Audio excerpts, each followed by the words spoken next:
Can you see us? I can't see him. Are we in the frame? Yeah. Are you ruining this? No.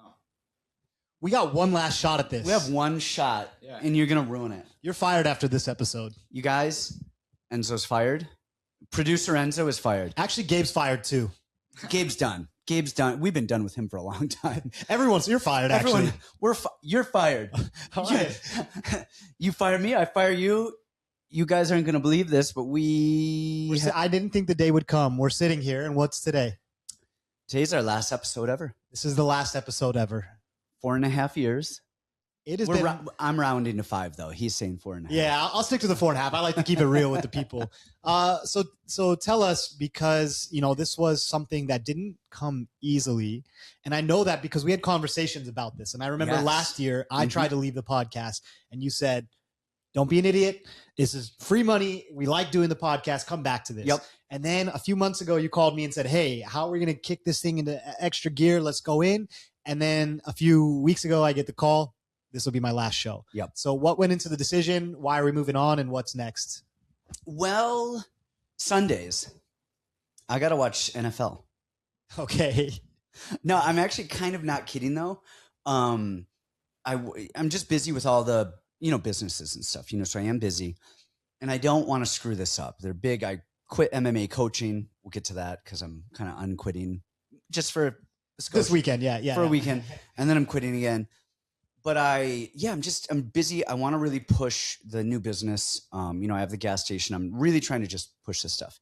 And I'm spending a lot of time with my kids now and doing stuff with them. And what I've noticed is I'm working all week. A lot of the times we are doing kid stuff on Saturday. It's wrestling tournaments, football games, stuff like that. And then Sunday is really the only day that I have to relax and chill and hang out with the fam. And I'm watching tape all Sunday. And then Monday comes around. Like today, Monday at work was kind of nuts. It was actually a thing. And so just to have it's not the time doing this. Like I love doing it. I love doing the show. The actual pod and the talking is the best. The pod and the talking is the best. Our producer was horrible, so he never booked anything. So we talked about this, like doing a show where we had guests and we were doing other stuff. But the amount of tape, when we first started, like even now, like my picks and tape have gone down because I watch 3 to 5 hours of tape on Sunday. All right. And that's pretty much every Sunday. When we first started, I was watching 15 to 20 hours a week of film, like for probably 3 years, you know what I mean? And then you're just like, gosh, I just can't do it anymore. And so I thought I loved it. I loved the show. I thought it was so much fun. I even enjoy watching film. Just lately, it's just gotten to be a lot. It's just like, I notice I'm watching film. I'm like, man, I don't want to watch film. And then I'm having stress about my picks and then stress about the Patreon. I'm making sure that I'm giving good picks and I don't want to give bad picks. I don't want to phone it in. I love the pod, but I just don't have not even the time, because I do have the time. I can always make the time. We always talk about that. You can make the time when you for want, everything. Yeah. I don't have the commitment to put the time in anymore. And it's just one of those things. I don't want to, just keep BSing it and doing it. It's never fun to go through the motions. And, I think I noticed it with you. Like there was a big difference between like when I know we have a solid pod and we both did our homework and we're citing specific examples, I know we hit it. And I could tell, as you've had a business and your family's doing more stuff, your kids are doing everything under the sun. It's crazy how much they're doing, and you have them on a schedule. So I completely understand that. This grind truly is like a single man's grind. Yeah, or someone who doesn't care about their family or who doesn't have a family. Yep. Or when we started it was COVID. So like we were home all the time. There was so much home time. We would get out a little bit to, the gyms and stuff. We'd sneak in and do stuff. But for the most part, everyone was home. Everyone's at, even school, like everything is there. And so you just do it. It wasn't a big deal. And for me, so I tried leaving last year, and at the end of the show, I want you guys to stick around. I want to give out some thank yous, and I want to tell a little bit about my story, I guess, to help people in the future. Last year I tried to walk away from the show, and for me, it was for personal reasons. Just like, hey, it's hard with the life that I want to live and the life that I envision for myself, and really seeing how my life has all turned out. But I needed to separate myself from gambling. And for me last year, it was really hard. If I was still involved with the podcast, I couldn't separate from gambling, and it wasn't healthy for me at the time. And so then you convinced me, hey, come back for the podcast, reel back the gambling, do whatever you need to do, and then let's still continue the podcast. And I think I made peace in my head. I know this isn't going to go forever. And when it ends, I'm okay with it ending. Yeah. But it has been a great 4.5 years. We have done so much. And I say over and over again that you guys have watched me really grow up through this. And, you know, we're going to give the thanks and shout outs and stuff later. But we have to look at Manpreet. I mean, the reason we even started this. Yes. And so just a little background, because we do have a lot of new people and new followers and people that haven't heard the stories. And I stopped telling stories because somebody told them a lot. Well, no, people are like, oh, he's always talking about this or that or this or that. And some people don't really know us, right? Yeah. They just see us from the background. The backstory. So when I got into this, I lost a lot of money copying other people's picks. And I said, hey, there's got to be more to this. And I never got into this wanting to sell picks. Like you just said, this is how I've felt since the very beginning. I hate having the pressure on me. The high pressure, you know, it's one thing if it's my money that I lose, but losing other people's money. Yes, that's the thing. It has meant implications. Yes, it means everything to me. And I care about being the best at everything that I've ever done. And I can see my performance hasn't been as good in recent years. The market's much harder. It takes more time. It takes luck. It takes a lot of different things. The books have figured out some of the odds, and they've gotten smarter at placing stuff. Yeah, the game has developed, and especially because gambling has become so much bigger. Yeah. Now you're starting to see scandals and stuff like this. Everything, the landscape has just changed. And so, you know, when I did that, I said, hey, there's got to be more to this. And so what I did was I started a free group. And so for those of you guys that have been with me since the Telegram days, drop a comment, because that's OGs. And the way that I structured it, I actually never wanted to get paid. I didn't want a monthly recurring. You know, I see a lot of people talk about, oh, this guy's a scammer, that guy's a scammer. I was always really worried about just being authentic. I didn't want to be a scammer. So I didn't, hey, $100 a month, here's this promo, and then I lose every pick, right? So I started a group. It was free to join. All I said was, hey, if we win and we have a killer week, you just got to tip me. And I'm not going to tell you how much. If you feel like I only earned $1, give me $1. Yeah. It's the sentiment. That's it. And if we lose, you don't owe me anything. We're in the group. Yeah. And so the only reason that we ended up switching to a paid model was because you and I decided to start the podcast. Yeah. You went on with Manpreet and we said, we can do this. We're both good at talking. And maybe we're a little better now than we used to be, or at least I can speak for myself. You were pretty good. But yeah. And then one thing led to the next, and then we developed such an awesome community. And one thing I can say I'm really proud of is, you know, one, we built a business out of nothing. We started it up. We made $250,000 in a short period of time with no overhead. Which is insane. And just having fun. And that's just something to really be proud of. And thank you guys, all the viewers and everybody who showed up week to week, for tuning in and keeping us and giving us this charge, and the comments and the good things, the bad things, and everything in between. Sorry, I know that was a long monologue. Probably going to have a few more of those. Yeah. One thing I wanted to ask, what was your favorite moment or moments in the podcast that we've had? Man, there's a lot. Well, one was, you know, I don't know if I can rank any of these above the rest. One is when you won the $1 million, and really it was like 1.2, and then but then even after that, like people are like, oh, you won $1 million. That's kind of bullshit.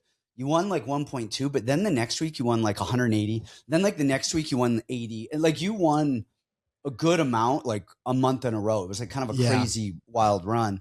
I don't give a fuck about you. Like you win in whatever. The people who commented on the Discord and on the podcast on the YouTube, of people that you changed their lives with that was so big. So many people were like, I have never seen this amount of money in my bank account in my life, and I'll probably never see that amount again. I want to actually tell the story a little bit about it that night too, because, you know, I actually wasn't expecting you to say that moment. And on the way here, I was thinking about my favorite moments. And it's funny, I didn't even put that in the top 10, which is really surprising because it is a cool story. So for those of you guys who haven't been on the podcast since then, that was back in, 2022, Yeah. end of 2022. So leading up to this, we had put a little team together, and we realized there was a pretty soft spot in bare knuckle. Like, these big favorites were winning easily. It's a very brutal sport. Guys are getting knocked out every fight. DraftKings started releasing lines. And so basically, and again, at the end of the show, I'm going to give shout outs to everybody, but we put a team together. We start DMing fighters. But here's what's the cool part about what happened. And you guys can go back and even look at this. And I don't know what's going to happen to the backlog of all the episodes. Yeah, I don't know if you're going to keep it or get rid of it. But leading up to the night that it actually happened, on the podcast several times, I told everyone, I am going to win $1 million. This was on recorded history. I said, hey, I'm buying a farm in Argentina. And you guys can look back at the comments. Every single person would comment a farmer and a carrot, on every video. And seeing it talked about, and I just had confidence because it wasn't the first time. I got close to making multiple millions several times on the lead up to it. So it's not like I just snapped my... This is the one time. This is the one you time. were getting closer and closer. Swing and a miss. And I knew all it's going to Yeah. take is just one time of getting lucky. And that was the week. And I remember sitting in the house. So I was with Vanessa because she was living with me at the time. That's right. We're at Jamie's house, who's our tattoo artist, did all my sleeve and everything. And I remember I'm sitting there, and never before on DraftKings had they given a cash out for bare knuckle. Typically, it was a very small market, so they wouldn't grade everything until the next day. So you wouldn't even get paid out. Yeah. For some reason, and I'm going to tell you guys this, I've become more into faith as I'm getting older and as I'm getting, I don't know what happened that night. For some reason, DraftKings decided to grade everything right then and there. And then it offered me a cash out. And I had put in all these bets and I had been taking huge risks. And I remember sitting there, I already had like 120 something thousand in my DraftKings account. And I remember staring at the numbers. There was only one fight left. It was the main event. And the rest of my cash outs were like for 928,000. And I'm thinking to myself, this is the degenerate gambler brain. Yeah, but if the last fight hits, I'm going to make 8 million, And so part of me was like that. And then I said, B, you got to do the right thing. You're going to become an instant millionaire. So I cashed out everything and I didn't feel anything. And usually you think, I just made $1 million. Yeah. This is going to be electric. What I actually felt was I heard guys in the Discord and they said, dude, I just made 50,000. This is what you're referring to. I couldn't pay for groceries last week and now I have money. Yep. And these people have moved on to become professional gamblers. I think, if I can share one more story. So that was cool. We ended up winning the $1 million and it was awesome. My favorite story, now that I just think about this, I was going to say the banana and the ice bath. Oh my gosh. Yes. Doing the ice bath. I forgot about that. And I love that Yes. one because you had no idea what was going on. Yes.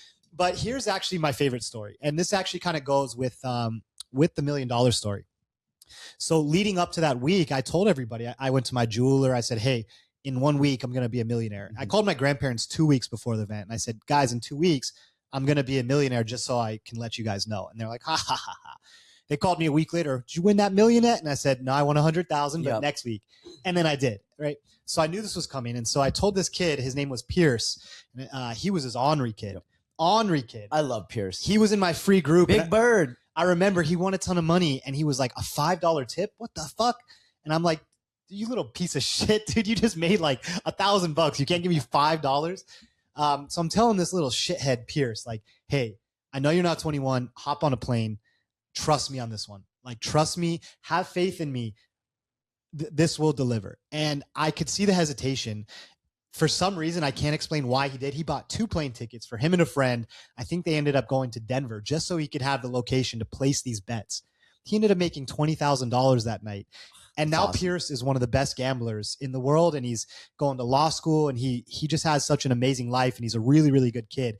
So him taking my advice, hopping on a plane, my own mother didn't listen to me. She would have been a millionaire also. Pierce took that leap of faith, put in a couple $100 and ended up with 20,000 that night. And that was a really, really cool story from the pod. Nice. Yeah, that was fun, man. We had some good times. So, and we have, sure, hold on. Do a little. We got to go whiskey, out the same toast. way that we came started, in. Yeah. This is always the... There's also, we can't divulge the news 100%, but producer Kamuela, he's away on business. there's something big going on with him. And you guys, the whole world is about to see it. And it's crazy. He's always been like a brother to me, and now he's gone. Man, I have never been happier to not see him. And I say this all the time. I told him this. there's a part in Good Will Hunting. Do you remember that movie? Did you ever I've never seen that movie. It doesn't surprise me. Where Ben Affleck's character is like talking to Matt Damon's character, and he's like, they're construction workers, and Damon's like a genius. And he's like, every day I walk up to the door and I go to knock, and I hope that you don't answer. He's like, because that means you got out of this shithole and did something with yourself. And I'm so glad, like, even if it means I never see Kamuela again, I'm happy because he is doing something that is so big. Gosh, I hope everything pans out for him and he is so successful after this. Like I just the opportunity for him to be doing what he's doing. I'm so happy for him. You guys will see it. Maybe, gosh, what's the date? I think you guys will, within the next couple of days. We're not going to, don't give specific dates. Sorry, I gave away the goods. Yeah, we had to edit something out, you guys, because Brandon can't keep his damn mouth shut. But anyway, it's big. I'm super happy for him. I'm super excited for him. So we lost our producer. My damn kids are growing up. Yeah, Enzo's producing over here, just giving us faces. I just want to say, Gabe, we know him as Gabe, and we've been calling him Kamuela. Gabre. Oh, hold on. So I got to interrupt this because this is actually, Gabe has always been Gabre to me because that's what his mother used to call him. So I would always call him Gabre, like his mom.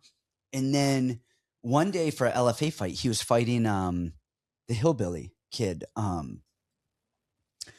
He was in the UFC.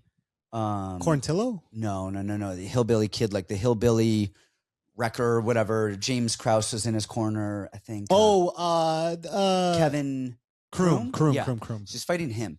And so I remember before that fight, he was like, hey, like, I really want to run with Kamuela, which is his middle name, you guys. He's like, I wanted that to be my fight name, like Kamuela Kirk. Like, it's more, interesting than Gabe Kirk, blah, blah, blah. And I was like, no, I'm not doing that. And he was like, no, seriously, like, I really want you to call me Kamuela. And I was like, yeah, I'm not probably going to do that. And he's like, please, just coach. So I'm like, whatever. So mid-fight, actually right before we go out there, his dad is filming. And he was like, no, coach, really, like, this is like right before we go out. He's like, will you call me Kamuela? I had no idea the story. Yeah. And so I'm like, yeah, gay, Kamuela. So anyway, so he goes out and he's fighting. Mid-fight, you'll hear me like on the mic. I think it was Kroom. It was definitely an LFA fight. And Gabe's on top doing whatever. I'm like, Gabe, dude, blah, blah, blah, blah, blah. And I was like, I mean, Kamuela, dude, what, and it's like, so I'm so annoyed and I corrected myself. But anyway, so little by little, I started calling him. I never call him Kamuela. I will refer to him as Kamuela, but I always call him Gabre or Gabe or lame ass. Whatever it is. Yeah, whatever it is. So anyway, but yeah, so he's out. Man, I just want to say this. It's funny because we have built him up so much over the years, and it's hard for us because we've seen him in the gym, we've seen him competing with these guys and the things that he can do, and then we see him in fights, and so people are critical of us. Oh, you're just saying all this stuff. The kid's a freak, and I don't mean that just in MMA. First of all, I'm a very good black belt. I'm a very, very good black belt, and I know this. I go against top guys all the time. He's made me feel like I've never trained before in my life. Yeah, I mean, going just on that, like, even to this day, like, now I'm 44. I haven't trained in 10 months, so things are a little different. Up until about a year ago, we'll say, I would still beat everyone in the gym in jiu-jitsu. Like, jiu-jitsu, cage wrestling, like, it's not even close. Like, I'm winning. Not to say I couldn't get caught here and there, but, like, I'm beating everyone and submitting them on a regular basis. He's the only person. I remember the last time I rolled with him, I think he submitted me 3 times. And I didn't submit him once. He is so talented. And I guess that's what I want to say is it's not just MMA. He is very good at everything. He's another guy that is just a complete perfectionist. And one thing I've always had faith is no matter what he does or where his path takes him in life, he was going to be super successful. Man, what a good personality. What a good looking guy. How personable, how likable he is. Yep. Like you said, if I never saw him again, I know we're brothers for life. And, even through everything that I had in my life, there's only 2 people that never really asked me for anything. That was you and Gabe, and that was it. And I think that's the true mark of a really good friend is when I've been up, when I've been down, Gabe has always kept it the same for me, and he prays for me the same way every single time. Yeah. I'm proud of the guy. I know. I don't know. Is that it? Are we getting into fights? Like, what are we Yeah, doing? I think we should get into fights, and then Talk we'll some save the fights? sappy Yeah. stuff for the end, and then we'll wrap it up and call it a life. Yeah, man, it's been fun. I would do this at the end. I'm curious, like where people can find you and follow you and all that stuff. But we'll do that at the end. Let's talk some fights. We have before we even get into the fight card, I retired from MMA kind of last year. I announced it. I don't know when I announced it publicly, but to the fight team, August maybe September. I said, "Hey, you guys, I'm going to do Tracy's camp and I'm going to do Henry's camp, and I'm riding in the sunset. I'm out." However. And I stuck to that. And I actually feel bad because several people have asked you. Several people have asked me. And the one the one I feel worst about is Lance Gibson Jr. I love that guy. And he called me and he was so happy and was like, "I know you retired, but please, would you corner me? Please, I wanted you to be, in my corner for my first UFC fight." And I really felt bad. I said, "No, I can't do it. I can't." It was too close. If it was now, I'd probably jump in and. It's like if we jumped on next week and did another podcast, fired up. Yeah, today's the last day, and then next. It was literally like that. I mean, it would be like that. I think it was the following week after Henry's fight. It was legit the following week. It was, yeah, yeah. And this big dramatic send off, and it's like, all right, this is the last time we'll ever see him. Yeah, and then you're in the fight kit next week. Yeah. Anyway, so Tracy, one what's funny is Tracy has been in the Mexico PI, and I retired. She's been down there. Her and I talk more now than we ever did for the last 10 years that I've trained. It's really interesting. My mom and I had the same effect. When we lived together, we just could not ever get along. She moves to San Diego and we have a way better relationship. It's something to that distance makes the heart grow fonder. Are you calling me Tracy's mother? Because something like mother, daughter, what's going on here? Something like that. Yeah. It's you on her tattoo. I saw. Yeah. So anyway, so I'm going to corner Tracy on the Conor card coming up this weekend. She's been training down in the Mexico PI.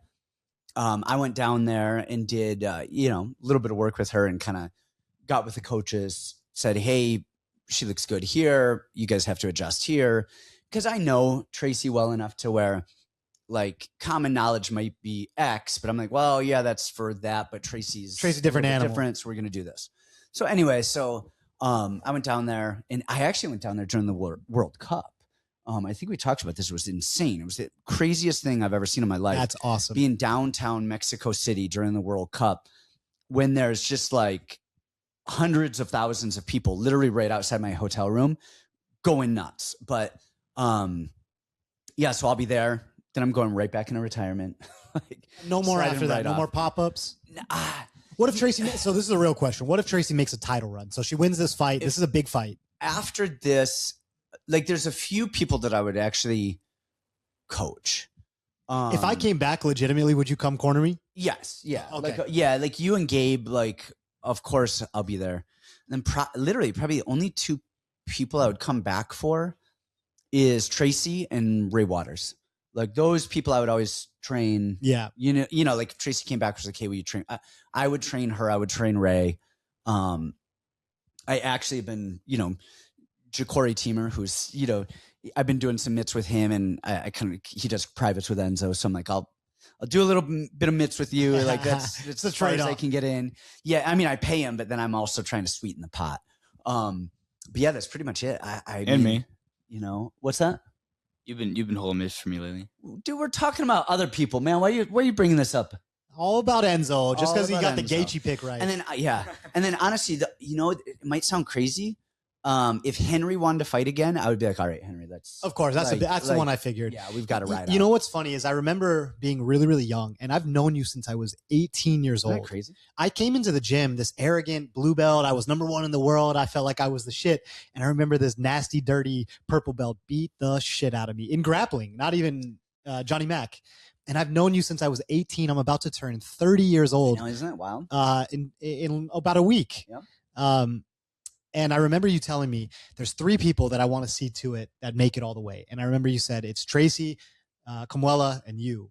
And you got 2 of them to the UFC. Yeah. I didn't make it. And, this is going to be an emotional pod. I feel it already. It's just hard. Your life doesn't shake out exactly the way that you plan it to. Yeah, but you got crippled. Literally without knowing, who knows what your career would have been. it definitely would have been better than it was because you had one hand. Yeah, But, I remember. but it took you 2 years or 3 years to figure it out. I took 3 years off, and then I took 3 years off again. And the other thing was like, you were trying to figure it out, what was going on with your hand. And people are telling you that you have autoimmune disease and you're taking you had to do interferon, like infusions every month. I was sick every single time. You were so sick for like months. And then they told you it was like a neurodegenerative disease. Then they told you it was like multiple STDs. And then they told you don't say that. It was like other stuff, and they never knew what it was. And then finally, which is what we said from the start, you got spiked on your head in a fight and you had nerve damage. Yeah. And then you never did anything with it. And so eventually all the entire nerve shut down. And I totally even forgot about that. Yeah. It's just been so part of my reality for so many years. I remember calling you and I got back from the Mayo Clinic, and I remember getting in there, and the guy goes, well, it's not going to get better, but it's not going to get worse. Yeah. So, and you're young, so who knows? Yep. And I remember just calling you and crying. And I think deep down, I knew my career was over at that point. And, you know, one thing I want to say to people is, you know, I'm about to turn 30. Actually, Conor McGregor and I have the same birthday, July 14th. So he'll be 38. I'll remember it now. I'll be 30. We don't have a lot of time to waste. And I remember knowing my career was over and still pushing it. That was 7-8 years ago, pushing it 7-8 years past where it probably should have been, just for the time, because I didn't know who I was outside of fighting, outside of MMA. I never knew who I was, you know? Yeah, I've been there. I was 11-2 going on the Ultimate Fighter. And then I was told that I had a brain aneurysm and I would never fight again. Now what? Like, you know, what do you do? It's crazy, but it's probably the best thing that ever happened to me, because my life, like, man, I wouldn't change a thing. All of the bumps in the roads, the brain aneurysm, this and that, it's all led you to a path, you know, where I'm at now. Any one of those butterfly effect situations that didn't happen the way that they did, who knows where I'd be. I was as arrogant as a 18-year-old as you were. It's a symptom of being young. Yeah. Yeah. And I was an asshole. And, you know, I think that leveled me out a little bit. Just, you know, understanding like, hey, you're not awesome. You could die. Like, you know what I mean? You're not doing what you thought you were going to do. I think you said that when I asked you about a fighter that you've trained, and then you brought up Escudero. Once you find out you're not invincible, life changes a lot. I remember with Luis Saldana, 2 times I made good bets and calls. Luis Saldana was fighting that kid on the Woodson? No, the kid that was on the Ultimate Fighter. He was on Contender for who he fought, and that kid had a brain aneurysm, bleed, something or another. Oh, no, I don't remember. And anyway, I knew as much as I knew my own name. If Luis just fought him hard for a couple minutes, he'd break him and go. Because there wasn't enough time that had passed from his brain surgery to the fight. And I was there. Like, now you could hit me with a baseball bat. I wouldn't blink. I wouldn't, you know, that close to my surgery. I was like, I'm going to die. I'm going to die. I'm going to die. I'm going to die. And I remember that kid, was it Zach something, or anyway, you guys can look it up. But, and then he fought again. And I was like, bet 100% against this guy. Like, and he was a favorite. I was like, bet the house. And he ended up losing him. Like you cannot win, because you cannot be that close to a brain surgery and thinking you're dying and then go in and fight and go, oh, I don't care. Your brain is going to protect itself anyways. It's going to shut off to avoid that serious injury. I mean, that's just how it is. That was wild. But anyway, let's talk fights. Let's talk Conor. Let's talk. So now that all of that's out of the way, now that the dumb stuff's out of the way, freaking Conor McGregor is back. This is so crazy for me. So just to think back, sorry, not another freaking story, but I talked about this. When I was competing jiu-jitsu. How about this? Why don't we just tell stories? Then we just won't even. No breakdowns. We won't even break down. Fuck it. We'll just name who we think. We don't need anything else. But this was back, again, I told this story because I just think it was one of the most electric times to be alive. Kind of like World Cup in Mexico City for you. This was when he fought Chad Mendez, and then all the Irish came to Vegas. And I remember this was so fun. So I competed at a tournament there. I was a blue belt at the time. Again, I was ranked #1 in the world. And so I just went and smashed the tournament. I submitted everybody under a minute. It was awesome. One of the guys I submitted ended up being Conor McGregor's personal photographer. Oh, really? So ginger beard photos, if you ever see, and That's he always funny. tags them. So every private jet, every yacht that he's on, this is That's my the boy David that's taking the That is pictures. funny. And so I submitted him there, and then we followed each other and everything like that. And then it was, what a cool event, right? The live singing, the cinematics. Yeah. And so I remember that night, it was a big jiu-jitsu tournament, bodybuilding expo. They have all the stuff at International Fight Week. And the parents, there was this team here called Lotus Club, and the parents were like, hey, these kids are insane. And these kids were insane. They were going nuts, and they were like, hey, we want to have a night out. We will pay you $200, babysit them for 2 hours. That's funny. I'm like 18 at the time. You're like, done. $200. That's $1 billion back then. I didn't realize these kids were like just absolutely out of the house. And so, we're in the hotel room. There's 11 kids I'm babysitting, and they're jumping on the beds and ripping stuff off walls. The parents come back. We're sitting in a giant circle telling trauma stories and crying. And it was like crazy. And it's so insane because this was when Conor was big, right? The height of his stuff. I'm sitting here as a 30-year-old man now. These kids that I babysat that night, one of them is Christian Castillo. He's going to wrestle at crazy, yeah. Iowa. ASU. He's going to ASU. Yeah, he's transferring. So one of the best wrestlers in the country. So is Mesa's kid. Okay. Adrian Mesa. Yeah, Awesome. So one of the best wrestlers in the country. And I babysat him when he was like in elementary or middle school. Now he's grown up going to college. A lot of these guys are fight. His brother's 2-0. Just really cool. But that gives you an idea of just how long it's been since Conor fought. I know. And that's the thing that sucks because I love Conor. I'm swinging from Conor fucking all day long. You're swinging from his dick like that weight. My child's in the room. You can't talk like that. He needs to know about Kegels too. So, man, I love Conor. He's been one of my favorite fighters for a long time. He's everyone's favorite fighter. Like you want to see him win. I'm kind of sad because it's been so long that I think he's going to get his ass beat. It feels like we got robbed of some of the good years and a few more good fights. Other thing that I don't think people give enough credit for is how well he did against Khabib. It was round 4 before he got put out, and Dustin's getting put out in round 3. Gaethje's out in round 2. Conor did well.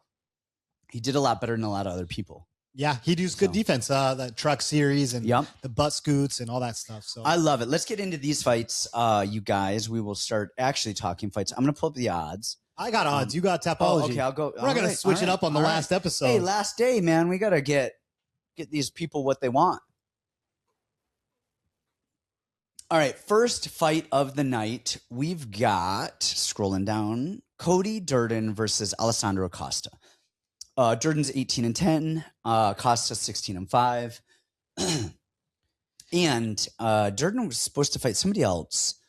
Who was it? And they got Odie Osborne. And Alessandro Costa stepped up. Yeah, and Mr. Costa himself is minus 255, and Cody Durden is hanging nuts at plus 215. How is Costa not a bigger favorite here? Do you really feel that way? Yeah, only because we talked about this because he just fought. Costa's legitimately really good. He's okay. No. He's really good. I would beat his ass tomorrow. I don't. Well, you would, of course, but world champ BJJ blue belt. Hey. But Cody Durden doesn't have those accolades. Hey, not everybody can. But, I mean, Costa does stuff well. He moves in the in-between. He's doing the right stuff. His cardio is good. He's got a good chin. He checks all the boxes. He checks all the boxes to be a top 12 fighter. Except for volume and process. Maybe. I think process, I think you're being a little critical on him. I think volume, absolutely. But look, I didn't say he was going to be champion. I didn't say he was going to be top 5. So top 12 also includes number 1. Well, he's going to be number 12. You said he's going to be top 12 through 2. Yeah. 12 through 10. And the thing is now with that division, there's only 13 people in the division, and Durden is number 13. Yeah, that's not saying a lot. But he doesn't do anything dumb. He does all of the right stuff. He's actually really solid everywhere. And Durden is a risk reward guy. And he does a lot of wild shit. He hits hard. He swings. He presses the action. He's jumping for the gilly. Like, he does a lot of fun stuff that finishes fights. But in doing so, he also opens himself up to get hit and hurt and everything else. And I think it's just that. I think Durden is too wild standing. I think he's too sloppy standing. And I think Costa, all he has to do is be him, not fuck up, do the right stuff. And Durden is going to find the finish for Costa. Yeah, that makes sense because he does pretty much. This feels like first of all, Costa's matchmaking in the UFC has been very favorable for him. Well, it was, but then you look at the guys he's losing to. Amir, who else did he lose to? Like he's only lost to really good guys. Yeah, but he's only beating really bad guys or guys that have no chins. Yeah, and but stuff we like see this. that a lot. You know, these guys. I think this is kind of a bad fight for Cody. I liked Cody in that last fight. Alden Korea, Steve Ursig, and Amir Albazi. I get it. No, I get it. That is there's some, and he went to a decision with Ursig. He did not go to a decision with Korea, but anyway, I think this is kind of a bad fight for Cody because I think for him to be effective, he kind of needs a guy that he can back up. And the only thing with Costa is I don't think he's got a lot of volume. I actually think his volume is bad. And I think if Durden were to strike with him, actually could have some success just purely on volume and pressure. Costa has really nice jabs to the body. He works the body well. One thing I like about him is his hands. His hands feel huge. They're meaty. They're just like lunch boxes. Yeah. And then when he hits you, it's just like clubbing effect. And so I think that Durden's going to have a lot of success filling the space. I think if he tries to grapple, Costa's like a very solid guy, little fire hydrant. Yep. So I think that part's going to be a little rough. He sees things in front of him. Steve Garcia, Diego Lopez. Yeah, Garcia's going to look great until he doesn't. Because eventually when he's in the pocket swinging, Costa's a little tighter, hits a little bit harder, and eventually he's going to have. And he's got a better chin. He's got a way better chin. Yeah. I don't love Costa as a fighter. I don't love him on short notice. I don't love him as a huge favorite. I think he's going to win this fight. You're wrong. He's a huge favorite. I got Costa. In my book. All right, I got Costa. All right, me too. We're moving along. We've got Ryan Gondra and Zach Reese. Reese is 10-3 and Gondra is 9-1. And Zachary Reese is plus 115. Ryan Gondra is minus 135. Do you want to go first? You want me to go first? Yeah, I'll go first on this one. I've never been a big Zach Reese guy. I think neither of us have, just styles of his fight. And he's kind of a guy that's, I guess, reminding me of like an Alex Hernandez. He used to have one kind of fight style. It was a very like Muay Thai heavy and then jiu-jitsu. And that was kind of his base. Now he's trying to become a more well-rounded guy. And I almost think it's making him worse. His stance, and I mean this, I don't mean this disrespectfully, he's got one of the worst stances that I've seen. Ever. He's square. He's so square. But he'll even turn his feet will almost be turned in like a boxer sometimes. But still standing square. And then he's standing square. And then he throws kicks right head on center line and does not even care just to get punched. And it's like a cardio kickboxing Yes. kick. It's not a real like, hey, that's gonna damage him. That's gonna, cause some nerve damage. It's just like a little flick. And then he gets hit a lot. And, I look at this matchup really similar to the last one. Like Pereira, same kind of style, this bouncing Brazilian with big hands, kind of shooting in these shots. But I think the difference with Gondra is, one, he's a lot more calm. I think he has way better cardio than Pereira. Two, he puts combinations together. He swings these big shots and then he'll rip to the body, rip back up to the head, and he puts 3 or 4 together. I think with Reese's square stance, and then I thought to myself, okay, well, Reese has been wrestling a lot more lately. Maybe he just makes this a wrestling affair. Gandra's pretty good at getting up. Yeah. He gets a good whizzer. He stands up easily. He's very athletic. He's got some hips. Like he is like kind of almost has those thick girl hips. He's just calm and he's relaxed, and then he knows his place. I think he's going to bust up Zach Reese. I think we probably find a finish here. I like Gandra. Yeah, Zach Reese, I wanted to hate him, and then I rewatched that Pereira fight. And he actually looked good in there in moments. Like he fought for as good as he could have. I just can't get over the stance. The stance is not good. Is bad. Because we talk about like how you slip and move, right? Like it's easier to slip and move if you're more in a bladed stance. It's easier to go front and back if you're a more square stance. That's just how it is. But he's standing with the least effective parts of every stance. Yeah. Can't move his head, can't throw kicks, can't punch. His kicks are slow, and he doesn't like to punch. He's not a good puncher. He likes to kick, and he likes to try and stay out of range. But then he telegraphs him so much that he just gets hit. I was actually impressed with how well he looked against Pereira. But then I was looking a little bit more on Pereira. And I think we're overvaluing Pereira. A bit. Not round 1 Pereira, but round 2 and 3. Exactly. Because round 1 Pereira put Oleg Shake Shack out in a shot. Who else did he put out? Barry Holt, Barry Holt, and then also someone else. Petrosky. Petrosky, yes. Yeah, he deserved it though. He did. So he looked like a world beater for a bit. Round 1, Pereira's. That's round 1, Conor. I kind of like round 2, Gandra over round 1, Pereira. Okay, I like that. Round 2, Gandra is like, all right, you gave me your best. Now let's go. Here. And the thing with Gandra is he hits hard and he does put combinations together. The thing I don't like about Gandra, and I don't think it's going to hurt him against Reese, is that when he starts throwing these extended combinations, chin comes up. Well, he gets square too, and he starts kind of punching like a robot instead of like you're narrow. But what I do like with him is even as he's square, he'll land 1, 2, 3 good punches. And then instead of going to the 4th punch and then getting hit in between is he'll go 1, 2, 3, dip, reset, and then go into the 4th punch and then dip and kind of move and back and go. That's the other thing is even with him squaring up, you still have to defend those punches. You're not swinging back. Not a lot of guys. Reese's chin has been suspect a lot. So yeah, I like Gandra. I like the KO. I think it's under 2.5. Any thoughts on a Gandra 4-unit bomb? I mean, we're talking Hiroshima and something like that. Yeah, maybe. All right. All right. Next up, we have Farid Basharat against John Garza. And I've got a bone to pick with this. You hate the Bash Bros. I don't know what it is, what they did to you. Why do you hate the Bash Bros? Do I really? Are you kidding? Sometimes I feel like you hate the Bash Bros. I glaze Farid. Now, Farid's okay, but you don't like Javid. What did Javid do to you? Well, Javid has wished Farid. Hey, you remember back in the day when Javid fought on Contender Series and he fought the Jewish guy? Yeah. And it was like a big deal. Can you imagine if that same thing happened today with how the Jews are sitting? Ugh. I mean, it just would cause a way bigger issue. It would be a thing. Anyway, my gripe with this whole thing is Casey Tanner's hat was in this bucket because he was supposed to fight Ewing. What the hell's Farid was. Yes, he was supposed to fight Ethan Ewing. When he got injured, Casey Tanner's name was in it. And I've been talking with Casey the last few days. He called me about weight. What does he think? Blah, blah, blah. And we were kind of hopeful. And then I was going to be up there with Tracy. I told him I'd help him with weight. Did he not accept it fast enough, or what happened? No, he did. There just had a few people in, and I don't know. I think Farid got a few options, and he chose. I think Garza. it's better that he chose Garza than Casey. I still don't think it's an easy fight.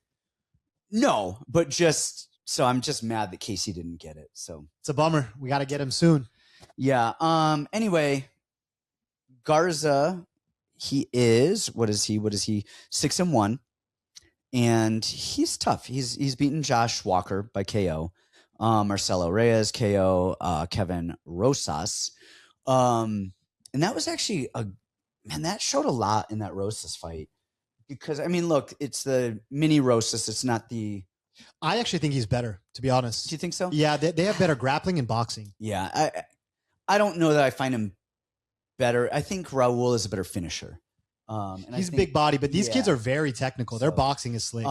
Yeah, and we saw is it Garza or this kid is so nasty. He's nasty. He's got good hands.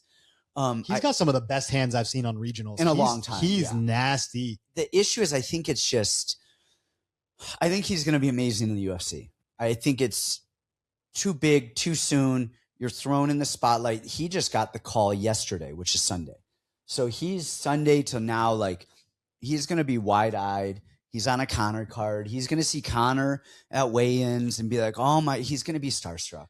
The one thing I think is good for him, though, is he is so young, like such a young kid, that's almost like this Josh Van thing. He just like. You might not know it. Dude, I don't even Too care. young to be done. Or, he doesn't realize the stakes of what's happening. Yeah. So I could see that. But I also think that Farid, he has been an American top team forever. Now, before we continue, we didn't say odds. He's minus 650 and Garza's plus 475 in this fight. I don't think it matters to me because I think Farid he has much better defense than his brother. For some reason, he has a better chin. But he also he doesn't take the damage and he'll drop. His distance is great. in that single leg. I talk about it every time we talk about Fareed, is that single leg high trip is one of the best I've seen in MMA. I love Garza. I think, like, how wrong can you be at Garza at this big number? Because No, I think it's the kid is, yeah. he is so, I'm telling you, I saw when they posted this, he looks like a child. And everyone's like, why are they having Fareed fight a kid? This kid is nasty. I mean, he can really box, but I think you're right. The issue is he's going to end up on his back a lot because Fareed, God, I want Garza to win. I want him to win so bad. This could be like an Ethan Ewing situation where he walks in, just looks amazing, defends takedowns, and he outboxes him because I think his hands are better. But Fareed, I would say, is one of the best guys at mixing in his striking to his wrestling. And his fight IQ is just off of fight IQ alone, he's going to win. So I wish Garza had a full camp or, one fight in the UFC. You're right. It just sucks. It's so close. It's too big too soon. Garza's going to have a really good career. I think he's going to look good in the fight too at certain points. So. All right, next up, we've got Damian Pinas against Cesar Almeida. Cesar's 7-2. Pinas is 9-1. The odds on this fight, we'll get this down eventually. Yeah, we'll get this system working. Figure it out. Cesar Almeida is plus 175, and Damian Pinas is minus 205. Look, I'm a Cesar nut hugger, you guys, because he's trained with us. I love him. He's awesome. So take this with a grain of salt. I mean, I get it. Pinas is, man, his 1-2 down the middle is gorgeous. It's very good. It's very good. And it's not bop, it's bop, boom. There's a little pause. Even the way he stands and he loads it. I love it. He sprawls well, which isn't really going to matter here. His grappling's pretty good. Grappling's not bad. Even getting taken down, he pops back up. He really does the right stuff. The thing, though, with him is he's a super athlete and he hits hard. He does all the right stuff, but he's not overly technical. Not even technical, polished, refined, I would say. I was actually having the same conversation in my head because he actually is technical. He is. The way he stands, the way he throws, he's sharp. It is. But I think maybe it's like Cesar, when he comes out, he's going to paint a picture. And he starts with the brush strokes up here, and then he adds a little of the flowers, whereas Pinas is like... Pinas is coming out and drawing the tree right off the bat. He's just throwing paint splotches and calling it abstract. Yeah. And Cesar, he's so calm. And now, don't get me wrong. It doesn't mean that he can't get hit right down the middle and get hurt. Because he has. He has. And he's, he recovers well. But that's generally happening when he's fighting more MMA-oriented guys that are going to mix in takedowns and level changes, and they kind of catch him off guard. Cesar's old. And he's not as good as as fresh as he used to be. But on a technical level, he's going to be light years ahead of Pinas. Like, logic tells me that this young, athletic, just dynamic guy is going to clip Cesar and go. I would not be shocked to see Cesar get the upset because here's the thing: is Pinas, his last fight, he fought a pillow. I get it. I mean, like, these guys are the guys he's beating up. But he was fighting in Brazil for a long time, and he was doing well in Brazil. Yeah, no, he is, but he has not fought anybody who can fight back and who is as good as Cesar. So I think Pinas probably wins. Like, it's something like he's probably going to win. But man, I would only, for me, it's dog or pass on a betting line. I don't think it's dog or pass because the line isn't ridiculous. It's minus 205. Yeah. It's not like minus 400. But here's what I'm seeing in this fight. I kind of agreed with you. Same thing. It's like you have one guy who's very sharp, very polished, and you can see that in the way he throws his strikes. And that's actually also his biggest downfall, is because he's so reserved with his strikes. His energy makes good reads. He also doesn't put out a lot of volume. There was a couple things that I saw. One, Pinas has never checked a leg kick in his entire life. And Cesar's leg kicks are amazing, and he has no tell on the leg kicks. He's going to blast that leg, and then if we see Pinas do what he's been doing lately, he's a forward pressure fighter, and he's going to eat that leg kick every time.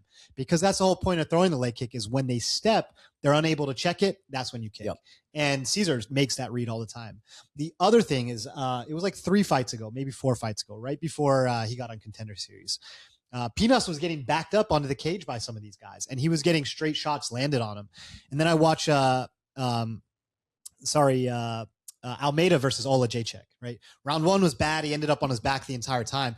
Then round 2, you could see once he started to find his distance and his range, he's backing Olajaychik up the exact same way that Pinas was backed up onto the cage. And it's these same straight shots followed by the leg kick. His range management is phenomenal. Everything is just sharp and clean. But the issue that I ran into... We're talking about the old chin. We're talking about just... Yes, the old chin, because the Al Hassan slowing a little bit, yes. He knocked out Al Hassan, but Al Hassan also has not been known to have this phenomenal chin either. He gets dropped in a lot of fights. He's knocking out or getting knocked out? Every time. And so for him to hit... Because I think Pinas is better than Al Hassan, just on a technical level, the way his body's constructed. He's taller, he's longer, he's younger. Probably hits... I mean, he's deading these guys.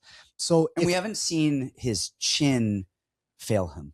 Exactly. Like we haven't seen that. We've seen Caesar's chin. We've seen Al Hassan's chin. For me, I think Pinas is going to have a lot of issues early on. Maybe not even early on. I think early on he'll have some good rushes. I think those rounds 2, round 3 could get a little difficult.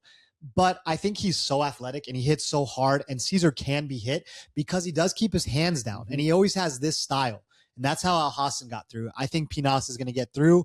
I think he's going to end up finishing Caesar. And I hate to say that because, you know, my technical brain goes, I want Caesar to win just to prove the martial arts. But I think this young guy, and weird enough, I think he could even grapple.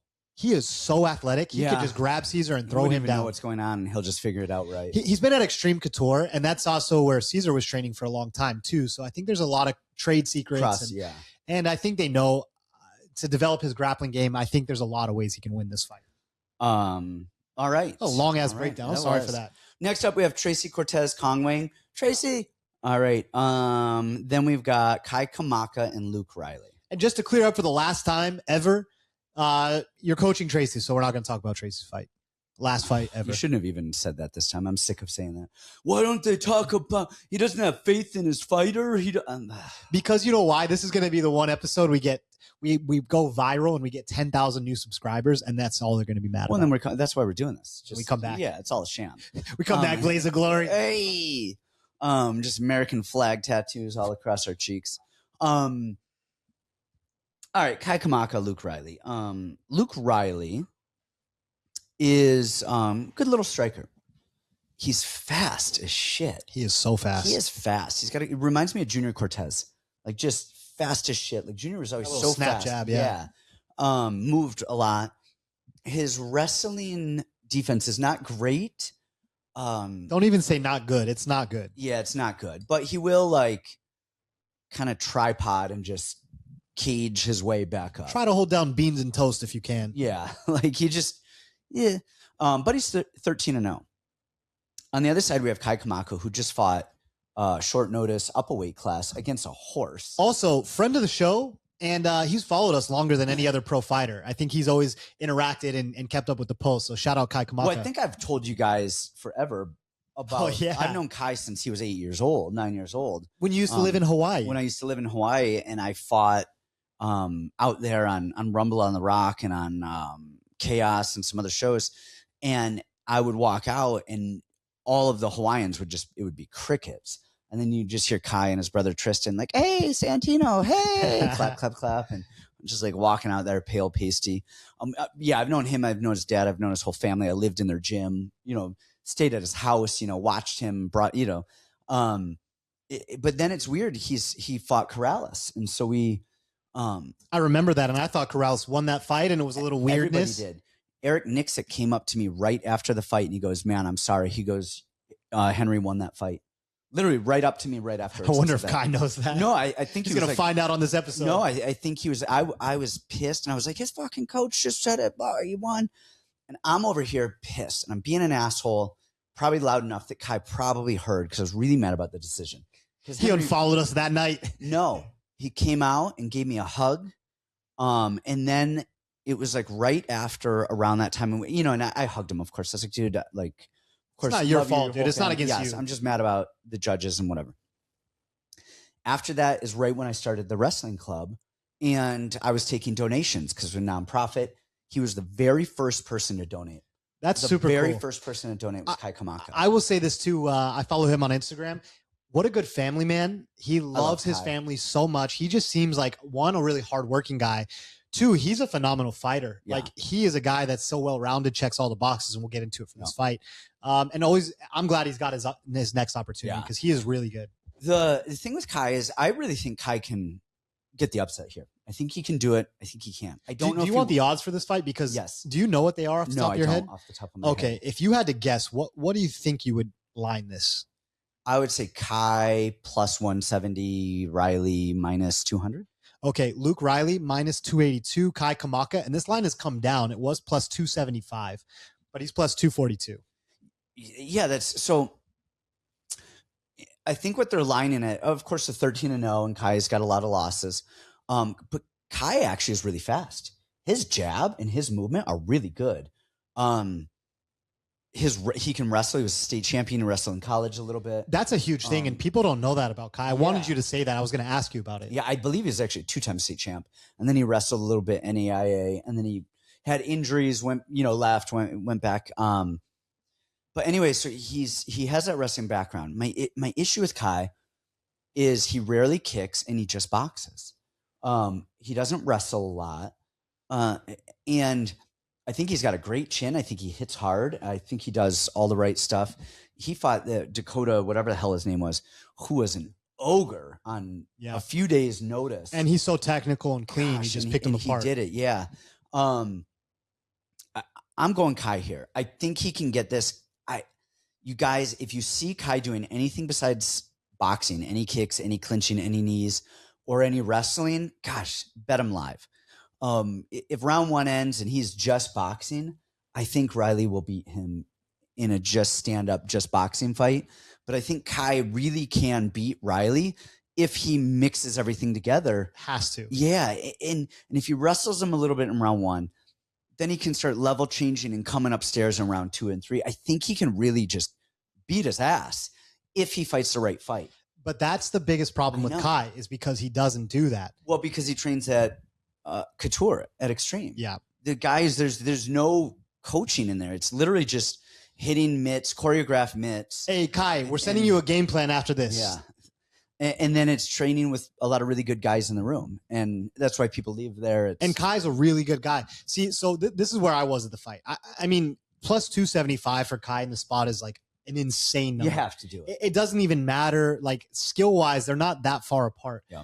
Kai is way more well-rounded, better takedowns, better grappling, better. He's way more well-rounded. The issue that I see here, and man, I wanted to come on here at the last show and really go out on my shield for Kai Kamaka, especially at this massive number. Like, man, he's way more complete. He's fast. He actually has been throwing a lot more kicks. He's been, he hit Dakota Hope with that a lot. Well, not a lot. When he threw it, he landed it and it really hurt him. He should have doubled his kick output. And that really would have messed The biggest issue with Kai is Kai's hands are always down. Yeah. He is standing in range 2 feet from, a foot from Dakota Hope with his hands here. And Dakota Hope is a crazy aggro guy and he's super aggressive, but he telegraphs a lot of his shots. I mean, it's just big overhand, big overhand. The thing with Luke Riley, man, I picked against him every show. Like, I always pick against him. Yeah. And this is the one guy who's better than everyone he's ever fought before. And I'm still going to pick Luke Riley. He does this thing. Now, what about, hold on, before you keep going, strength of schedule. It's not even close. Oh, Kai has fought great Riley's guys. fought hand-fed spoon. Even Aswell. We saw Aswell's not all that from the last fight. Like, I think Luke Riley, he does this bounce thing. Like, he's always doing this like bounce thing. It's like, it's so good for the judges. And it's so intimidating because you're like, man, he's revved up. He's ready to start launching. And then when he actually throws punches, his hands are so fast. Clean. They're so fast. And what I love that he does is that big jab to the body, because he sets that up and then he'll follow 1-2 down the pipe, and he's hurting a lot of guys. And Kai got hurt in that Dakota Hope fight round 1 pretty badly. I don't know. I wouldn't say pretty badly. He got dropped, but even that looked like he was off balance. His ass hit and he immediately came up, wrestled his way back up. He did. But I think Kai is not going to make this as easy for himself as he's going to. He just hasn't proven to me that he's willing to do a 15-minute grappling kind of fight. And I think as he slows down, Luke Riley's going to build, and he's going to press it round 2, I don't round think 3. Kai's going to slow down. He fought Dakota on a couple days' notice. Cardio was not an issue at all. But not with a guy like Luke, because Luke does that bounce and he's chasing you down and he's forcing you to run. Cardio is going to be fine. I think the issue with Kai is this fight IQ. That's it. I think time and time again, that's why he was released from the UFC to begin with, is he's going draws and split decisions with guys that he was really better than. And he just didn't, he's a Hawaiian. His balls are too big for his brain. Yeah. And if he were to use his brain a little bit more than his balls, I think I don't think he ever would have been released from the UFC. I want Kai to win so bad. I think Luke Riley is the young, hungry prospect. I think he's just got a little bit more in terms of the hand speed, and I think that's going to make a huge difference here. All right, next up we've got Cody Garbrandt and Adrian Yanez. Garbrandt is 15-7. Yanez is 17-6. What are the odds here? Okay, the odds are Adrian Yanez is minus 410 and Cody Garbrandt is plus 340. Do you want me to go first? Yeah. Okay, I'll take Yanez here. I like Cody. It's really hard for me to ever picture a world, especially when we got into this. This was right at the time he was beating Dom and doing all the good stuff. It's hard for me to ever picture a world where Cody Garbrandt's a plus 300 underdog to anybody. Right. I mean, he's so talented. He can do everything. He can box. He can wrestle. But he has just looked so regressed lately. He's slower. Like when he throws, he's still got the speed and the hand speed, but he just never throws. And then he's labored around the ring. He gets tired super quickly. He lets guys build big leads. And the thing with Yanez, that Ricky Simone fight was super impressive. The way he switched stances constantly, he's probing with the jab, and then he's always switching his tempo. Yanez looked great. His takedown defense much improved. He's always been a very fast counter striker. I don't think there's a lot. I think this is one of those. Don't overthink it. I like Yanez. I think he's just too fast, too sharp, great counter puncher. And Cody's a bit of, he's never been a game planner. What has ever been his game plan? Sometimes it was just to go out and swing. Sometimes he tried to wrestle, and then everything would have to get switched up. So I think in this fight, it's just Yanez. I think he's just more complete. He just knows his game a little better. Yeah, I think the Cody that beat Dom murders Yanez. Of course. The issue with Cody is that his chin is just, it's gone. It's so not there. And he doesn't take the chances because of that. Well, he does. He fights a couple weird ways. He looks really good at first and touches people and moves and hits them and gone. Looks amazing. Then he gets hit. And then he does this weird thing where he either wrestles him or he just moves and runs and moves and runs and tries to touch for 15 minutes. Kind of almost like weirdly doing stuff. You can say it. It's French. You can say the gomies. Deep. Deep. We needed one last one. Run away. Yeah, and so it's one of those things where I think Cody's going to look great. Again, I think it's the Steve Garcia Diego thing. I think he's going to look really good. He's going to look fast. And right off the bat, we're going to go, oh, this is the Cody of old. Fool me once. I don't think I'm going to go like that. Shame on After that face tattoo, that old Cody's never coming back. Cody looks so good until he doesn't. And then he either gets hurt and knocked out or hurt, and then really his whole game he just changes. Stops fighting. Like Stops even fighting. Against the Chinese guy, I had the Chinese guy in that fight. Yeah. I thought, one, he got robbed of that fight, and then two, Cody just stopped fighting. Yeah. He just stopped doing anything. Weird. So yeah, I think Yanez just by wanting to win and not having Cody's chin. All right. What's up next? Gable Stevenson. It's Stevenson. Shit. All this time. All right. Well, my mind is blown. Do we need to talk about this one much? Alicia Ellison. No, but we will go a little bit. Gable is Gable. I mean, he's an Olympic gold medalist. He's amazing. He's a super athlete. Alicia. He tried out for the Bills. He did. He tried out. He was in Bill's training camp. Alicia looks good for a minute. Like he knows what he's going to do. He's like, yeah, like I got this. Is that a little booger sugar? Yeah. Okay. A little Mike Tyson, huh? Little Tyson. And then you throw and he throws and he just is like, I'm sorry, I'll shoot. And like, he just isn't the guy. And Gable, I wouldn't be surprised if Gable gets clipped a little early because really in a firefight. No, but I don't think he's going to hurt him. His chin is great. Like He's looked so sharp in his fights. Like Yeah. he really has looked Well, good. we saw him got in his last fight get spinning heel wheel kicked in the dome and just ate it and was like, all right, now I'm going to throw your ass down. Yeah. So yeah, I mean, Gable, this is going to be a dirty box clinch swing, and then he's going to finish him after he kind of falls slowly, and then he gets the TKO. I mean, I think he's going to hurt this guy on the first punch. It's going to be comical. We're good. And We're good. The minus 3,000 isn't losing, if that's what you guys are wondering. yeah, put that in. Put $3,000 in there. You're going to make $100. That's a good return. I can't think of a better return. Easy. All right, next real fight: Robert Whitaker and Nikita Krylov. Whitaker is 26-9. Krylov is 31-11. And Nikita Krylov is plus 122. Robert Whitaker comes back at minus 142. How is this not bigger? Like the line. Are you going to say for Krylov or for Whitaker? For Whitaker. I get it, you guys, man. Like Whitaker. It's the size, though. You know he's moving up. And I don't give a shit if it's Krylov's heavyweight. huge. I don't care. And Krylov is weird because he looks awkward and clunky and weird, but then he's actually like really athletic and fast and move. So I can't figure it out. Like sometimes he looks really weird, and then he'll move and jump and this and that and fire a kick and then wrestle, and you're like, whoa, he can actually move quickly and do stuff. I don't know. I don't think that guy's athletic. Man, he is. He's got 6 left feet. This guy. The thing is, he's fighting Bobby Knuckles, and I do not give a shit what his past performances have rendered. I mean, he looked great against. You should tell that to my ex-girlfriend. I don't care what my past performances have rendered. Yeah, you'll stick it. You'll stick it out. No, but I mean, man, that low stance. He's so educated. That right middle kick. His distance is great. His takedown defense is great. I mean, everything he does is good. We saw him wear out against Renier, which we've seen a lot of people do at this point. He's just an awkward, weird fighter. Wasn't that amazing? It was so good. That was amazing. Round 2.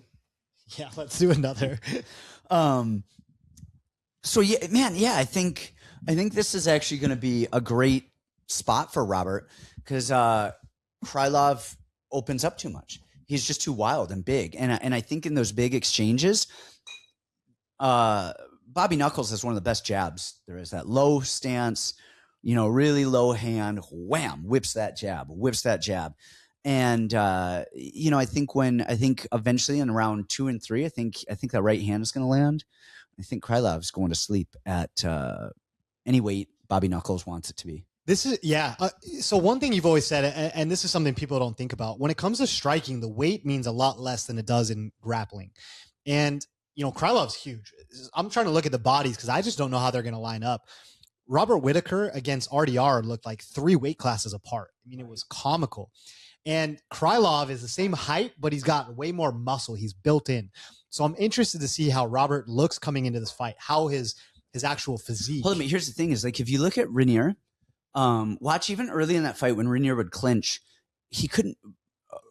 Bobby couldn't get away from him. He was like trying. Well, one, it's weird because we've grappled for so long, right? Like we know how people feel. These are 2 completely different styles. Well, yeah, but so just going back to the Renier fight, like when you get a body lock on me or you have a 2-on-1, like I know how it feels. I know how to react. I know what to do.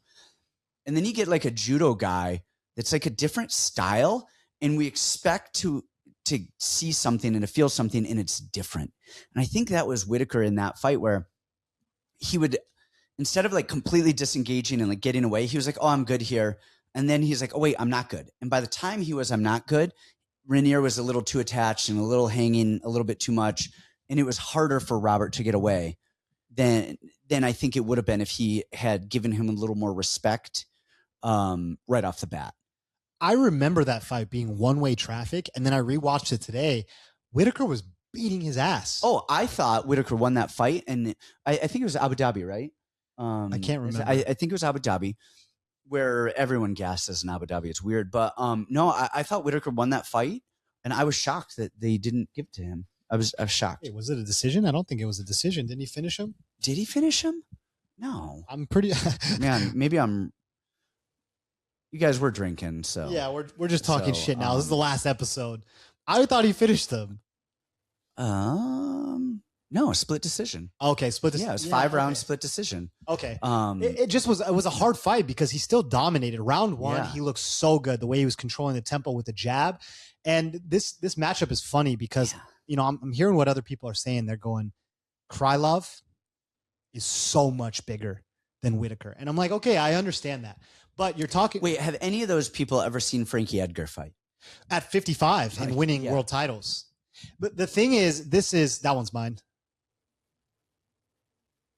Cheers. Got you. LCN. Hey, we'll cheers it up. All right. So our picks are going to get worse and worse. And We're in the home stretch. And we're going to start crying. Fuck it. This is the matchup of literally the best footwork now in the division versus the worst footwork in the division. I'm watching Krylov. So one, I'm watching RDR. RDR is not the best striker of all time, but man, he's awkward. He's weird. He does throw. Yeah. I don't want to say combination because I don't think he planned it. He's just like, all right, this will land, and then this, and this. And he throws them all together. And the thing that actually kept hurting Whitaker was the big knee. Krylov is so slow. It's going to take him 10 years. The Russian-Ukraine war will be over by the time this knee gets up to Whitaker. And Whitaker is so smooth with his range management, picking him apart with the jab, doubling up on the hooks. I just think Krylov is so big, so slow, so clunky. And Whitaker's takedown defense, I mean, outside of him gassing, before that, it was still sharp. And I think RDR's takedowns, like you said, they're different. I think he's going to have a way easier time defending Krylov's takedowns than anyone else. The other thing, though, with Krylov is I know why they're lining this as close as they are, is because he just beat Modestus Bukauskas. The legend. Marty B, we call him. Marty B. I mean, like, that's why they're lying. It's like, come on, like, get out of here. I don't know, man. I think it's insane. I think it's insulting that this is as It's close just because as of the it move is. up a weight class and losing to RDR. Yeah. All right, let's move along. I think we're both on Bobby Knuckles here to King Green and to Terrence McKinney. McKinney is 18-8, and Bobby Green is 35-17. Terrence is minus 140 and King Green is plus 120. This is like the fight I want to have the least to do with, because I'm watching I'm watching Terrence McKinney, and he gets off on everybody first 15 seconds of the fight. But I notice every time he does, it's because these guys go stationary. With Kyle Nelson, he froze up, he waited against the cage, and then McKinney unloaded on him. He has to find these guys and track them down in one place. And the thing with Bobby is, Bobby's like, we were just talking about painting a picture. Bobby's the best guy at ever painting a picture. He loads you up here, then he finds your reactions, and then sometimes he's the Bob Ross of MMA. He's the Bob. He should have changed his name to Bob Ross. Yep. Just a happy little fist over here. And why did he change his happy little kick down here? Why did he change his first name? He should have changed his last name. Yeah. But he does, because sometimes, he'll get you thinking he's moving backwards and then he'll blitz in. And then other times when you think he's blitzing, he's feinting, he's moving backwards. He's so good at painting his picture. Now the chin is obviously a big issue, and that's not, I'm not saying anything brain buster, but he looked good against Zellhuber. He looked good against Stevens. He even ate a couple flush shots. Like first round, Stevens came out, big casting overhand right on the forehead. And Bobby's like, all right, let's go.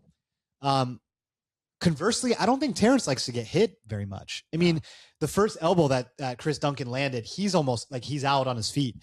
I think the second that he takes damage, he's kind of goes to fetal position. If he's not the hammer, he's the worst nail. And I think it's going to be very hard for Terrence to track him down because of his lateral movement, because of the way he's always pushing and pulling. And I don't know if Terrence is technical enough to actually get Bobby out of there. I look at a guy like Zellhuber. Zellhuber is very technical, and he had such a tough time actually reaching Bobby.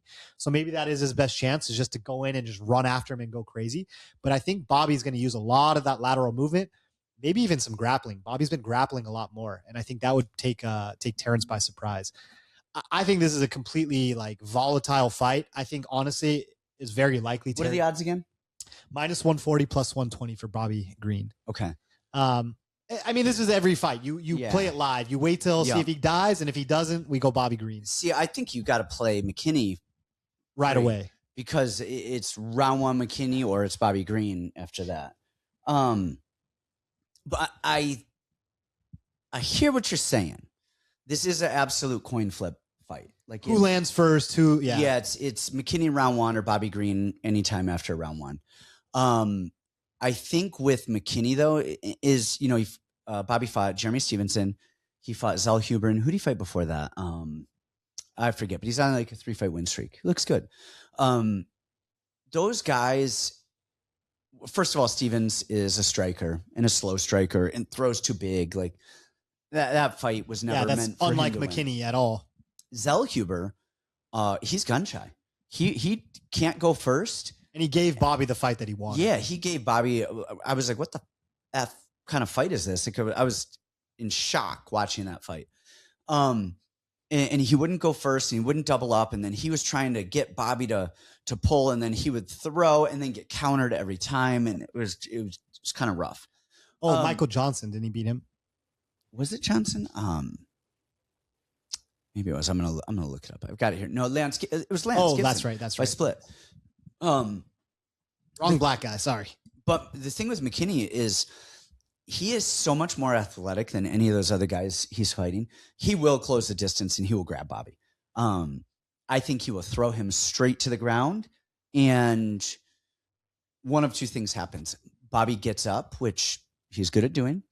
But McKinney's, who is it? Zayam, where he took him down, submitted him in 2 seconds. Crazy result. But that's how good McKinney is. McKinney is really that good of a wrestler grappler. Bobby's grappling has looked really good lately. No, it has. His submissions, his transitions. I think, but again, round 1, I think McKinney throws him down. If he doesn't submit him, I think in that stand-up position, I think he's going to get Drew Dobert.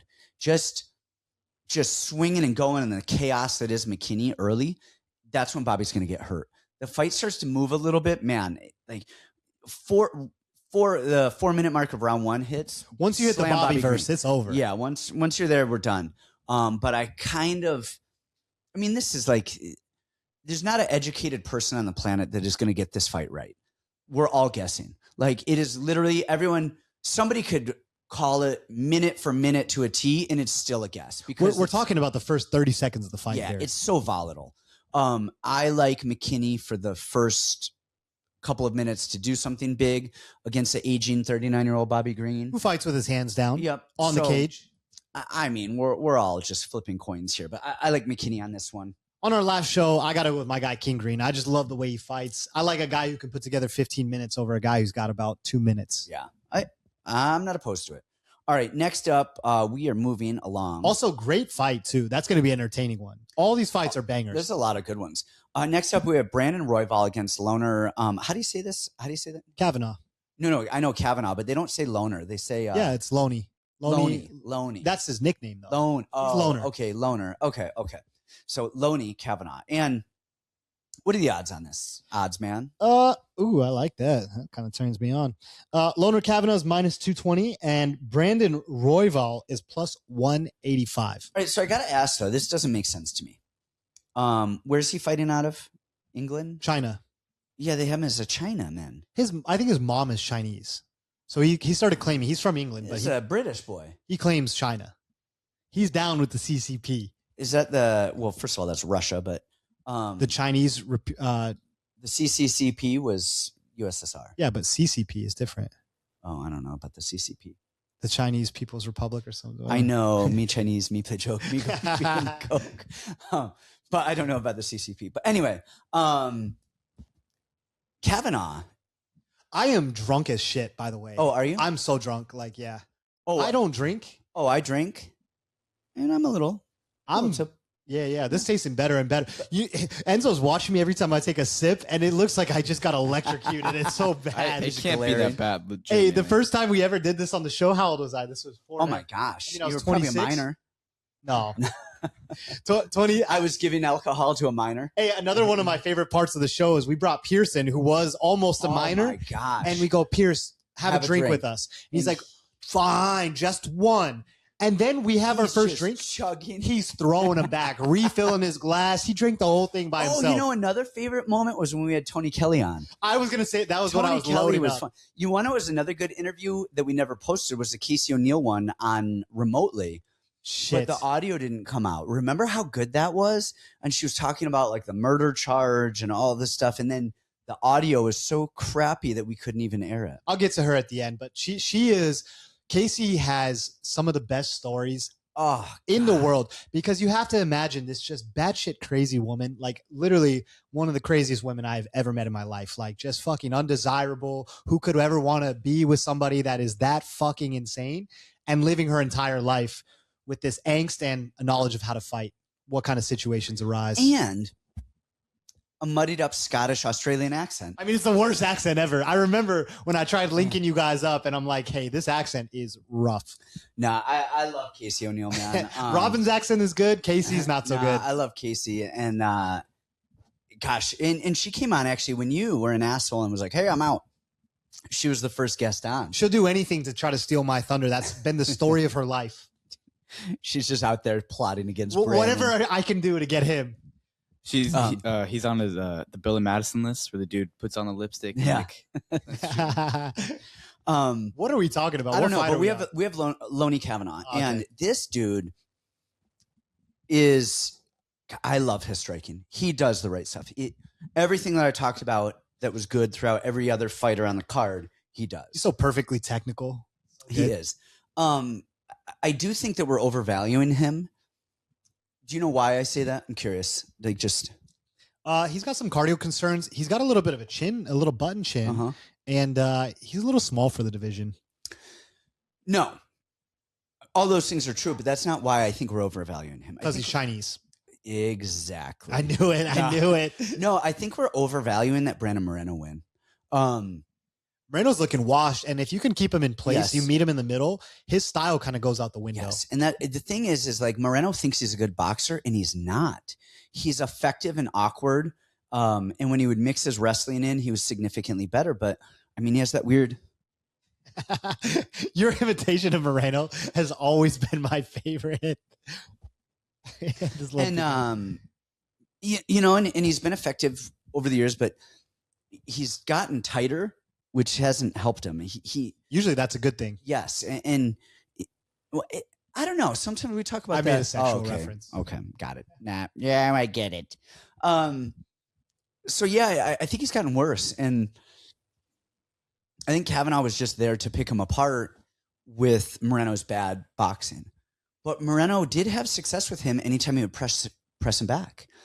Anytime he would blitz Kavanaugh, he would hit the cage, and you know he has moves and whatever. I mean, what do you think Royval is going to do? That kid is just a bottle of in your face crazy. The issue with Royval though is because he does a lot, so he does this thing where he like feints 50 times, but then he doesn't actually throw a punch. Yeah. And you hear Montoya all the time, Brandon, you have to go, you have to throw something. Let's get active, let's get into it. And so I was with you. I'm like, man, Royval's got the perfect style to wear this guy down. One, if this were 5 rounds, no question, 100%. easy click. But it being 3 rounds changes a lot for me. Yeah, it does. The other thing that changes is Royval is great when the chaos is going on, but he doesn't engage that chaos a lot. Like you said, he touches, and he's waiting for them to come in, and then the chaos is great. What kind of fighter has changed more than Royval? When he came to the UFC, he was a jiu-jitsu guy, and now he thinks he's like a striker. And I think in this matchup, it would benefit him so much to go back to the heavy pressure, mix in the grappling, and then back to heavy pressure. If he pressures and grapples, he wins this hands down. I think easily. It's Kai Kamaka. It's like, man, use what you're actually good at. Use your strengths against their weaknesses instead of your mediocre attributes versus their strengths. I think Loney is one of the more one of the most technical guys in the division. Like if you were to watch him on pads, you're like, damn, this guy is phenomenal. But he struggles when guys want to fight him. Yes. When they get in his face, they stay there, they press the cardio, make him wrestle, make him grapple, make him do a lot of things. That's how you break down guys that are great fighters. I realized this in boxing over the weekend. The guys that have this insane speed and athleticism, you don't beat them by outspeeding athleticism. It's timing. It's precision. It's knowing the moments. It's cardio. It's wearing on guys. And Royval has all these attributes. Now, how does he put it together is the question. See, the thing, I mean, Royval was doing really well, and I think my memory, isn't great. I think it was pretty close going in that van 5th round, and then he just went full ass hat and got dropped, and like his just fight IQ's not there. He's just wants to fight too much. We talk about it. It's balls versus brains. Man, if he would just use his brains a little bit more and a little bit more fight IQ, Now I get that is what makes him good as the cast. Like that is a thing. That was his whole thing. That's what I'm saying. That's what made him so good. I want to really like Royval here. Like he should win. The issue is I don't trust him to do the right stuff, and I don't trust his chin more and more. And Loney is so fast in and out of the combinations, and he catches guys coming in. And the thing with Loney is he is young, and he knows if he beats Royval, it's a fast track to a title shot. And I think his coaches know that. Everyone knows it. Everyone on the planet knows that. There's no secret with this kid. He's a phenom. And so I think that young kid is going to do it, and he's going to get it done. We had a guy come to Fight Ready one time. Say the name. He was like, our last day. He was like 8-5. And I talked to him. I'm like, hey, this kid, Loney Kavanaugh, is pretty solid. And he's like, dude, I would wash Loney Kavanaugh. This is what people in MMA, this is what they think. Man, I want to do it like after the show. Maybe I'll just delete all social media and all like online presence. Because one of these days, maybe after the show, we do one more show. And we just do a tell-all from the gym. All the fighters that we've seen. I got some all stories. The people, all the stories, all the nonsense of these people. God, I just want to like let it out and then just walk away. You know, that just came to me, the newest idea for a new show. Because I remember you telling us when you were on The Ultimate Fighter, every night the guys would gather around, ask you a Drew Fickett story. Yep. Have you ever heard of Ari? Do you know Ari Shafir, the comedian? Yeah. He's got that show called the Storytelling Show. Okay. We could totally run a really cool show. You get a guy like Corrales or Ray Waters to come in and just tell one MMA story, like a crazy ass MMA story. Yep. You have so many. I have some. Everyone's got crazy stuff. That would be perfect. 10-minute clip. Boom. That's the podcast. And we're out. All right, moving. So who do you got, Loney or? I got Loney. I freaking forgot. Okay. This is becoming a more fun podcast. We should have drank every episode. It's like a 2-hour podcast. All right, next up we have Corey Sandhagen and Mario Batista. Sandhagen is 18-6. Batista is 17-3. What are the odds? Shit, if I know. Come on, man. You have one job. I mean, Enzo's already asleep over here. It's summer vacation. He's got to get to bed. This is the third time all year I've drank. Oh, what'd you say? I have practice in the morning. What time? I have to wake up at like 6:15. What time are you going to go to bed? Probably right after this. What's that? Like 10, 9? It's 8 o'clock right now. So you go to sleep 8:30. Yeah, we got 45. Time. What fight am I looking for? God damn it. Brant. Shit. This is why I'm leaving, guys. This is why I'm done. I said it was what I said earlier, but it wasn't. It was because he can't pick the fucking odds. Don't. We're just supposed to say the odds. Hey, don't give the kid alcohol. I get love you, and you're looking mighty fine right now. Okay, we got Mario Batista is plus 120, and Corey Sandhagen is minus 140. Do you want to go? You want me to go? I feel strongly about this. Okay, I'll go. Originally, I was like, when I first saw this matchup, I'm like, Mario Batista. I've been waiting for the day that Mario is the man. He's got phenomenal cardio. His boxing is really good. His jiu-jitsu, I don't think he gets enough credit for this. And I mean this, like when I talk about the Philly guys being the best at cage wrestling, top control, Mario Batista has the best sweeps in MMA. His actual pure jiu-jitsu is phenomenal. And his submissions, which we kind of separate from jiu-jitsu, like because some people are good at control and passing, but they can't submit. And then you have these submission heroes that can't. Yeah. He's phenomenal at both. So this was actually one of the rare times. I went back to the first fight, and I actually felt that the first fight was so reflective of what's about to happen again. Not the finish, because I think that is an outcome that is so rare and so tough. And I don't think Corey's necessarily the same guy. But Mario's striking is really similar. Not a lot has really changed with Mario's striking, and same with Corey's striking. The only thing I think that's changed a lot is Corey's takedown defense has gotten significantly better. And maybe not even his pure takedown defense, but at least his fight IQ, knowing, hey, I need to defend, I need to get up. And that was in preparation for the Umar and the Merab fights. Yep. So I think he's gotten so much better there. That is the one place that I really felt like Mario Bautista had a huge advantage. And I do think he wrestles a little different than both Merab and Umar. He's more like chain. Traditional American wrestling. Well, he gets your back. He'll swing to the back. He'll go on single legs. He'll kind of run the pipe and do different things, where Merab is just, I'm power double, power double, power double. I'm in on it, right? So it's a very different defense, and I think actually it's going to be better for Mario in those grappling situations. But I think in that first fight, it was really interesting seeing Corey go after somebody, because a lot of times he's playing defense, with these wrestlers, he's playing a lot of defensive counterpunching. He went after Mario, and he actually did really, really well in the striking. And he had Mario on the back foot for a lot of the fight. I don't see the stand-up playing out much different. The only thing I see as the difference is I think Mario's going to have a lot tougher time keeping and securing takedowns. As much as I wanted to love Mario, I don't think he can separate enough on the feet. And I think Corey's kind of, there in the grappling now. I think Corey's going to run his game and finally have an opportunity to actually really look good on the feet. I'm going to go Sandhagen. Man, I am the complete opposite on this one. Wow. I wanted to be there, so tell me I could switch. Yeah, and I love Corey Sandhagen. I don't think I've ever picked against him since we've done the show. Like, I really don't. I really don't think I've picked against him. Love him. He has a gym now. He's coaching people. He's showing his balls on OnlyFans. Well, that gives him plus 20 points. So we're just deducting from that. Yeah, now it's just 19. He's back to even, so now we're back to an even matchup. So he's doing that. He is a little bit more social media friendly these days, which I actually like. His social media stuff is really awkward and quirky. He's so clever. I like it. I like it. I like that dry quirkiness. Batista doesn't have social media. I don't think he knows what a phone is.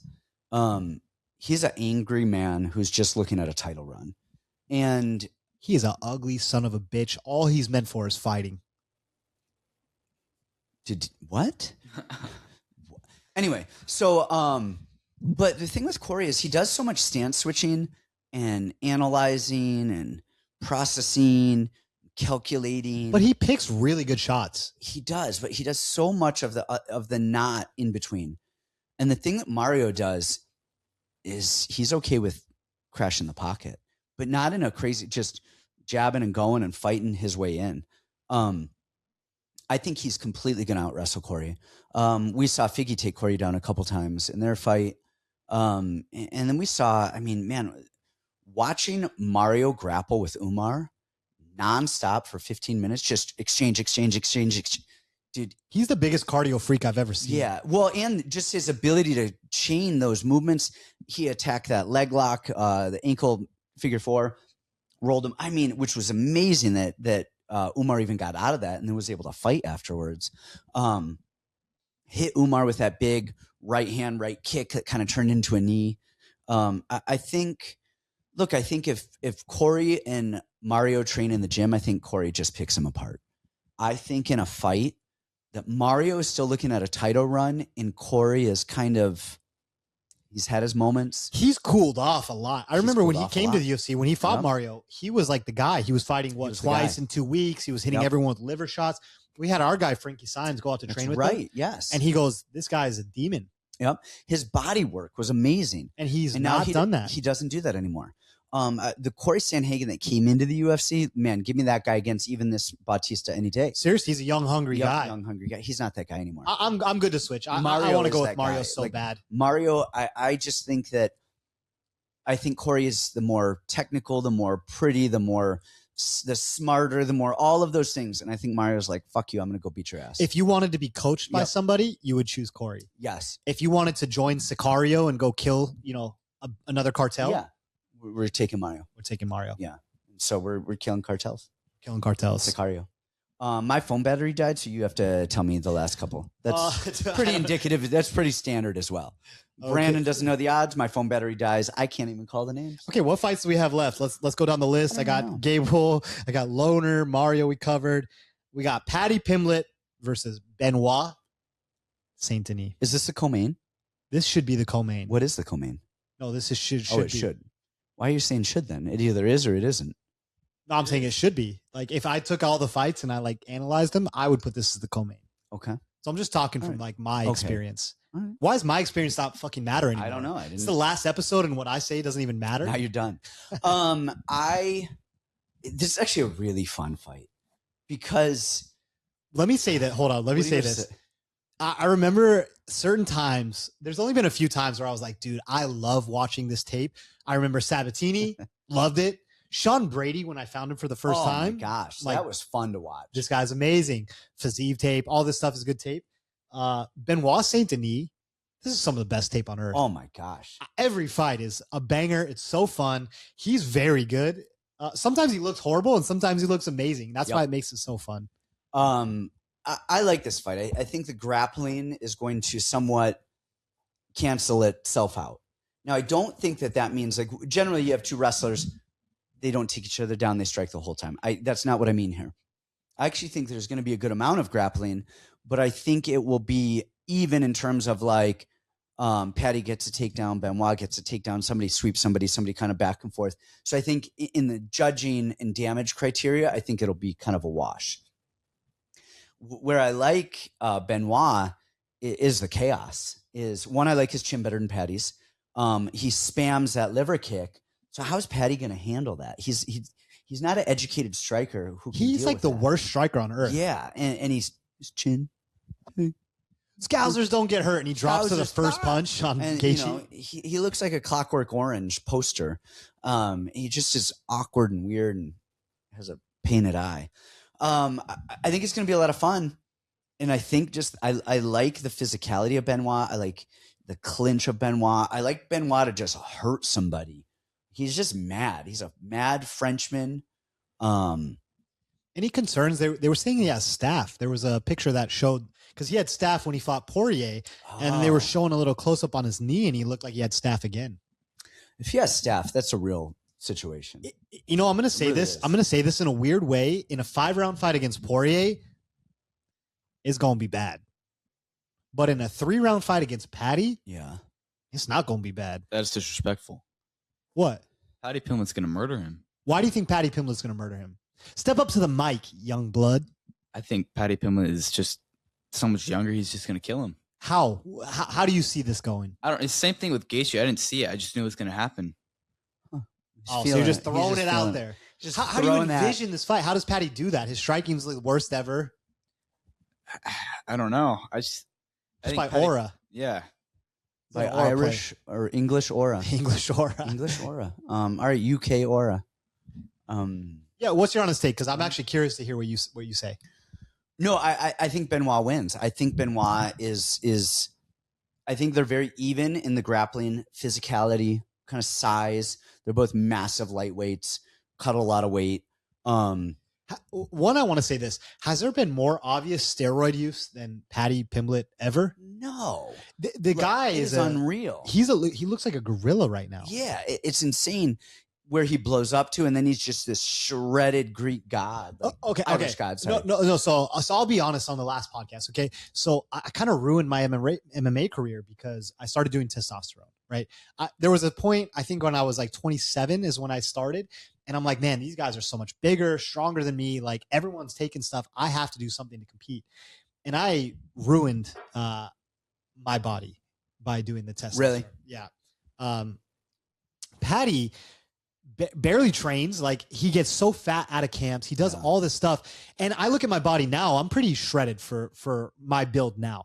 And I look at myself from before, the difference isn't like that crazy. It's a big difference. And even that is not huge. Patty going from this like noodly, like small 45er to this like massive, like huge muscles, crazy abs. There's never been a more blatant use. And for it to happen in such a short period, my body, I'm talking about from when I was 18 to now I'm 30 years old. Yeah. Patty's from like 22 to 24, and he's just expands. He's huge. Steroids is another reason why Patty's going to win. Yeah, I mean, it's just. I mean, for sure. But you don't think Benoit's on some gas?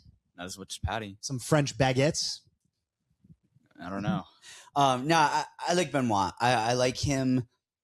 I like the chaos. I like the chaos and just that will to win and the drive. And I think skill for skill, I think grappling, they're very similar. I think Patty has better big man, explosive slam type takedowns. And I think Benoit has better cage grab you. Like they're big, but I feel like they're a lot more educated on the cage. Whereas Patty's are like, hey, I'm big. I'm going to pick you up and throw you down. And yeah, just the elbows, the knees, the clinch, the meanness of Benoit. His clinch is really good. It's solid. There was a point, the Hooker fight was actually kind of a bad look for Benoit, I thought his entries and his takedowns against Mauricio Rufy looked infinitely better than his entries against Hooker. Hooker, he was kind of shooting from far out.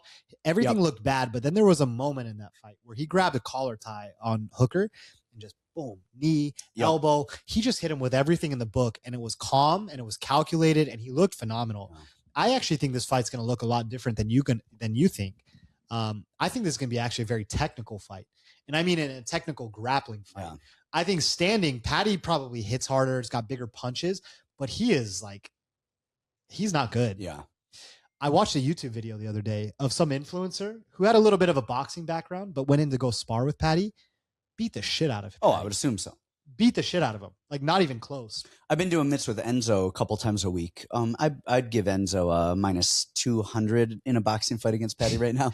But he's got huge power. Yeah. And Benoit does get tired. He does get a little sleepy. But not on a 3-rounder. And he gets pinged on the feet. But I think that Benoit is just going to press the action, put Paddy against the cage. We saw Paddy the entire Gaethje fight against the cage. Yep. And Benoit does the same thing. He's heading straight for you. I think his technical cage wrestling is so much better than Paddy's. I think Paddy in the Levitt fight looked horrible. He was pulling, jumping guillotines on angles that he didn't have, in positions that he didn't have. Benoit is so well schooled. He does the spin out every time on a guillotine. I think he's going to go takedown. His top control is excellent. Elbow the shit out of him. He's nasty on top. Systematic beating. I think Paddy's grappling is so overrated. Okay. He's a very Hail Mary type guy. His back takes are good. Yeah. That is the one thing I do worry, is that maybe they get into a weird sequence and Paddy can take the back. But for the most part, I like Benoit here. All right. Main event, man. Main event. This is it. I did not mean to be this drunk. I can hear myself talking. It's how I know I'm talking too much.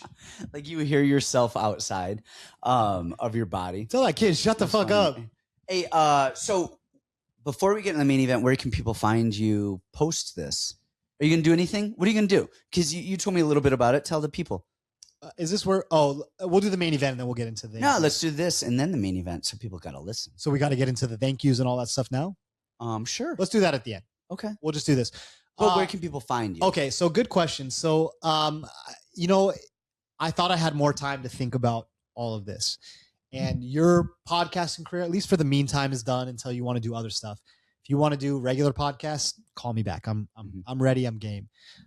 So for right now, I think here's what we're going to do. We have built such a nice community through the Discord that we have. So what I'm going to do is I'm going to change the pricing on our monthly membership. Okay. I want to take the pressure off me. I never wanted to be a tout. I never wanted to be a picks guy. I love bare knuckle. I think there's a good spot for that for us. So what we're going to do is we're going to transform the Discord into a bare knuckle Discord. Okay. With some other regionals, maybe if I like a UFC pick, we'll throw something up. What we also want to do is for the people that are a part of our Discord now, it's $25 a month. We have up all the different categories, different picks, different stuff. I'm going to give everyone that's a part of our Discord a free trial to Narco Cop's Discord. Narco Cop, I've worked really closely with. I did the Contender series with him last year. So within the next day or two, I'm going to put up that free link. You guys have 1 free month in the Narco Cop Discord. UFC 205, he does our Discord. Where can people get the free link? I'm going to post that just on our Discord. Okay. And I'll post it in the Patreon, so I'll make sure it's widely available. So you guys will have 2 options. A free month in the Narco Discord. It's run by the same guy who does ours. It's a lot of the same people. 205 does Narcos? Yeah, he does Narcos awesome. Too. Yeah. He does everyone. He does everyone. He's super cool. So we're going to continue that. And then we're going to keep ours. And I think we're going to add a few more guys to the roster. Basically, the team that we have built out for the Bare Knuckle squad, we're going to put out picks as a unit. And we're really going to try to maximize profits. Instead of putting out so many bets across every card and feeling obligated, I'm going to put out what I think is the best stuff, and that's what we're going to stick with. Okay, nice. I like it. Man, well, let's get in this main event. We got the main event. So we have let's do it. Conor McGregor versus Max Holloway 2. Max Holloway is minus 230, and Conor McGregor is plus 195. I will go. All right. You guys go to rivcoffee.com. That's all I'm going to shout out. Just that one small That's plug. That's it, rivcoffee.com. RIVcoffee.com. what's funny is it's not even up yet. All right. Website's built. It's not even released. I have a wholesale coffee company, but we don't even sell to the public. It is the best coffee anyone will ever drink. And in the next couple days, it will be up and released. Available to the public. Yep. Available to the public. And people will be able to get the best small batch roast to order coffee in the business. And let me say this. I have been all over the world. I've been to Costa Rica, which is one of the coffee capitals of the world. Mecca. I've been to Europe. Coffee, every time you walk into a place, your coffee was phenomenal. It was excellent coffee. I am pretty big on it. It's good. You would approve? I would approve. Okay. It's the best coffee you guys are ever going to drink. Hands down. So go to Riv Coffee. That's our only plug. Stay following the YouTube. I don't know what you have planned. I don't know what your plans are for things. You guys, don't sign up for the Patreon. Don't like and subscribe. Don't unsubscribe. All the stuff we've been telling you to do for 4.5 years. Just don't do it and do the opposite. Actually, one last thing I wanted to add. I am going to make a new YouTube channel. I should do this tonight before the release. I'm going to make a new YouTube channel, and my life is going through some changes. Yeah. And look in the show notes. We'll put it in there. Even if you don't have it up immediately, I can always add it. So if you guys come back. And I think this is going to be like a cornerstone episode. This is going to be one people come back to even after the fights are over. Better. Let's get into the last things, and then we'll say our goodbyes. Man, there's not a ton on this one. We talked about it a little bit before. Look. Wait, do you want me to go first so you can end the show as always has been tradition? Let's do it. Let's keep with tradition. This is sad. This is our last fight breakdown ever. Our last one. Man, and it's on a Conor McGregor fight. That is special. It's special. You want to know what's sad? Is we're not even saying it's on a Max Holloway Conor McGregor fight. We're saying it's on a Conor McGregor. It's just Conor. That's how freaking big it is. Max is Max. He doesn't even get his name mentioned with Conor. And he's one of the best of all time. One of the best of all time. Can't even get his name mentioned in the same sentence. I'm going to keep this one really, really simple. You know, I'm going to take a different approach to this. Okay. The X's and O's are the X's and O's. Conor doesn't like to get hit. He struggles with volume. He has no cardio. He hasn't fought in 5 years. He's at 170 now, which is not a good weight for him. There is a lot of stuff that goes into the discipline it's required to make the weight. The running, the road work, the dieting, everything that goes into it is huge. So for Conor, who's not super tall, he's what, 5'10"? I don't even know if I think he may be 5'9". He's like 5'9". What's that? I think he's 5'8". He's pretty tall. For him to be fighting at 170 when he doesn't really need to, for me, it shows a lack laziness. It's laziness. It's wanting to be a big dog. And just like Pereira, which I had said leading up to that fight, I don't know why I still picked Pereira, saying he looks slow, he looks like he's going to be things. Conor's entire career is built off of being dynamic, being explosive, these counter punches. And fast, very fast, and making reads and spinning heel kicks and defending wrestling. I think at 37 years old, and his birthday is July 14th, so he'll be 38 in 3 days after the event. Having not fought in so long, having been to the level that he was at, because let's not discredit Conor. When Conor was the man, he was the man. He was the man. As someone who's been in a similar place, right? We're both cancers. We're both very sensitive guys, sexual beings. We have a lot of the same traits. You're bringing up astrology? We're bringing up astrology. All right. I know how cancers operate. All right. I'm Follow with me. I'm following. I'm going on the journey with you. Listen, as a youth, I remember Jim Norton. I'm hearing do you know Jim Norton? Yeah. Crazy guy, all this sexual stuff. And I'm like, this guy is fucking insane. When was he born? Oh, July 11th? Oh, same as me. Okay. Makes sense.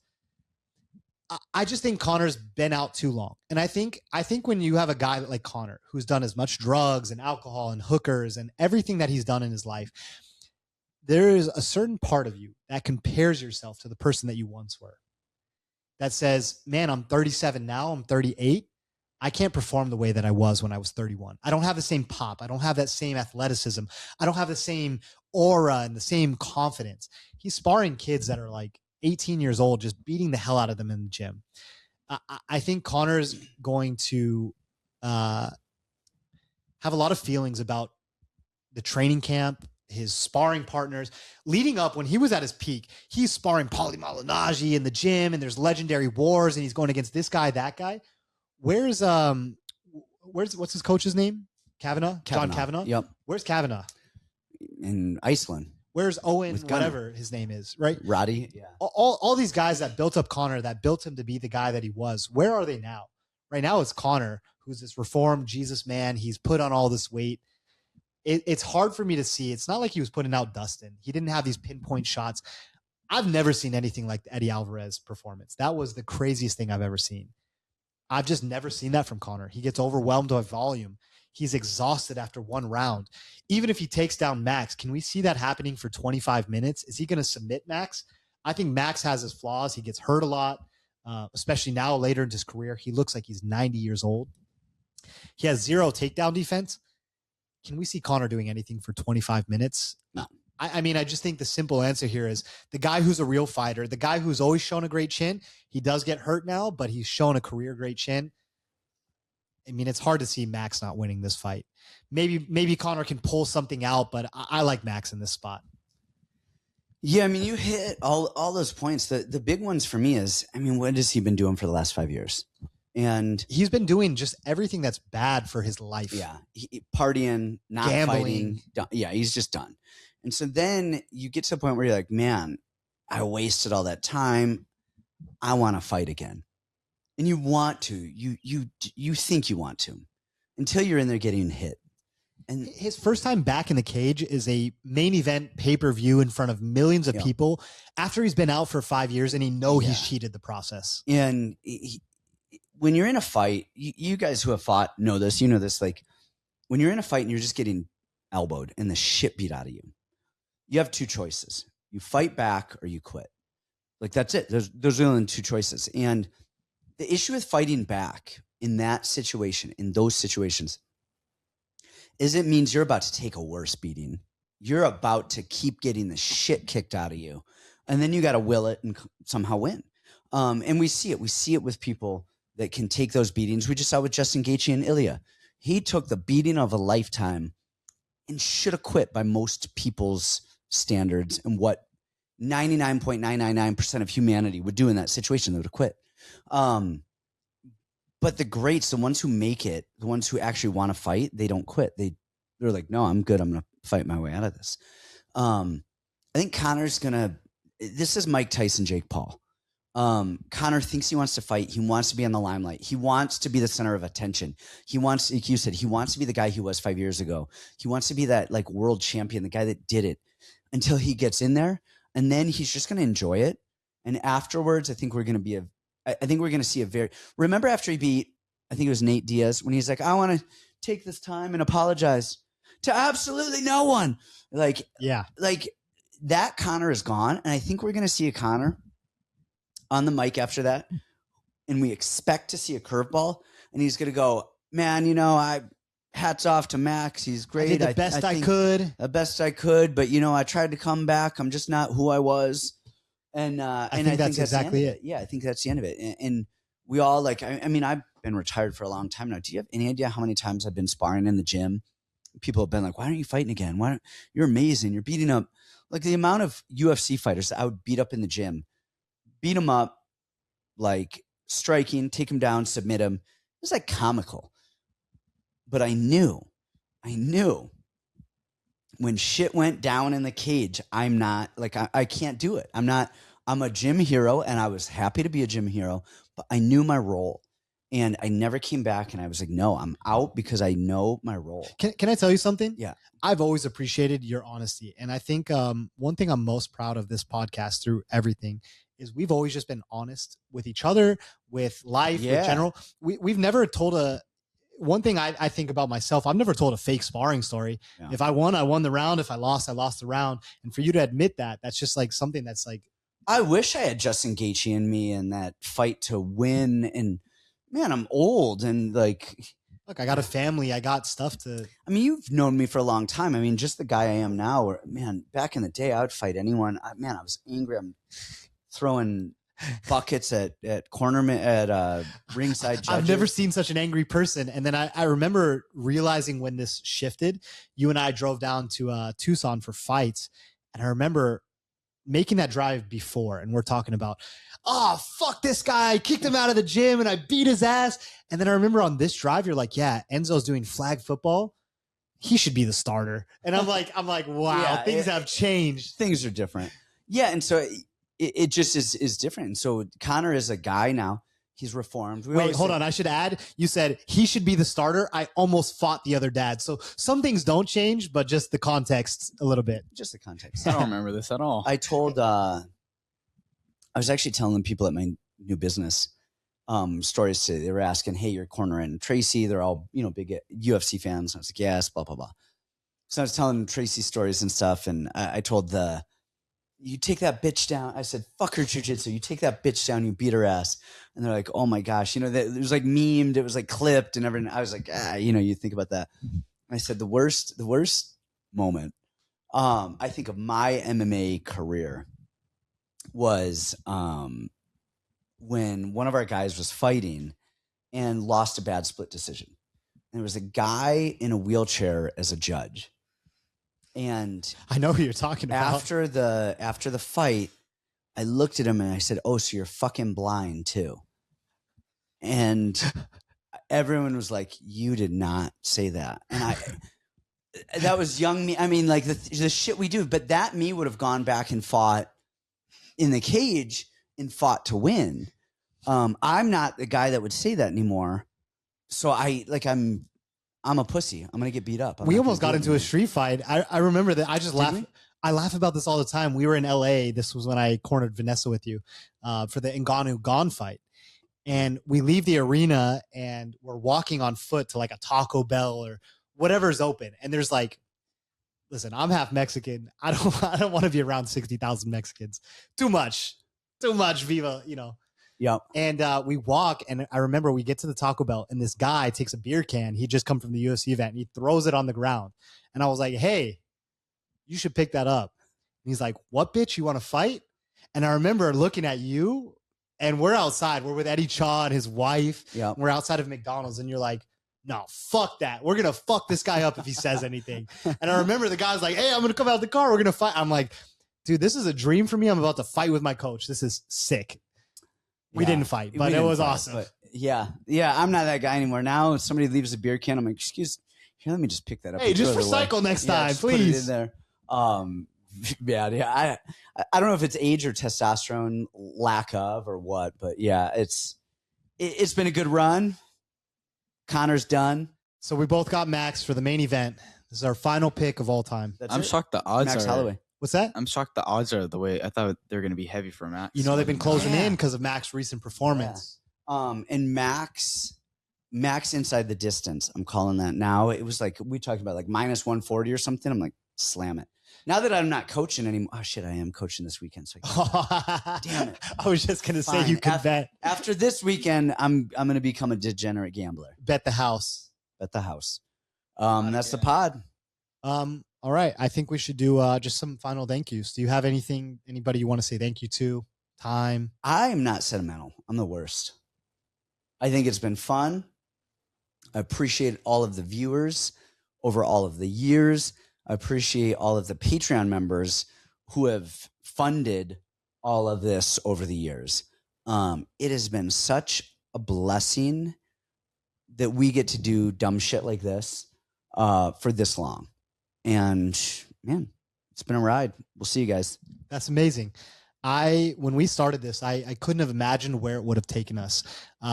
I think our first episode, I have this like half haircut. It's split right down the middle. I'm like sitting in the guest room at my house, and I'm trying to tell everyone how much I know, and I'm really proud of how far we've come as people. And you and I have gone through our turbulences over the years, and never detrimental, never crazy, but like I remember arguing maybe a year ago, 6 months ago, and we're like, fuck you, no, fuck you.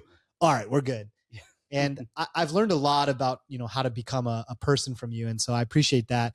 As far as people that I want to shout out, Jason, Is it Wang or Wong? One of those. But Jason, we had such a cool experience. I remember we actually watched Paddy Pimblett fight. This is when he fought Jared Gordon. C-Rod and I, super drunk. I made $60,000. I got cash. He defended my life from people that were trying to rob us. And Jason took us to dinner at the back room. What is the steakhouse that's at New York, New York? Yeah, the Gallagher's or something. Like yeah. Yeah. So we went into the back room. It's like a secret room. Are you talking about Jason Zhang? No. Oh, okay. This is Jason Wang. Just a guy on our Discord, a guy who signed up, who's always been super cool. I don't know if he's still signed up, but just really cool experience. He treated Christian and I to a really nice dinner after the fights, and that's something that I'll never forget. Because he was the one we referred to in the $1 Million Story. Thank you so much for all the research you did and really helping to contribute to that.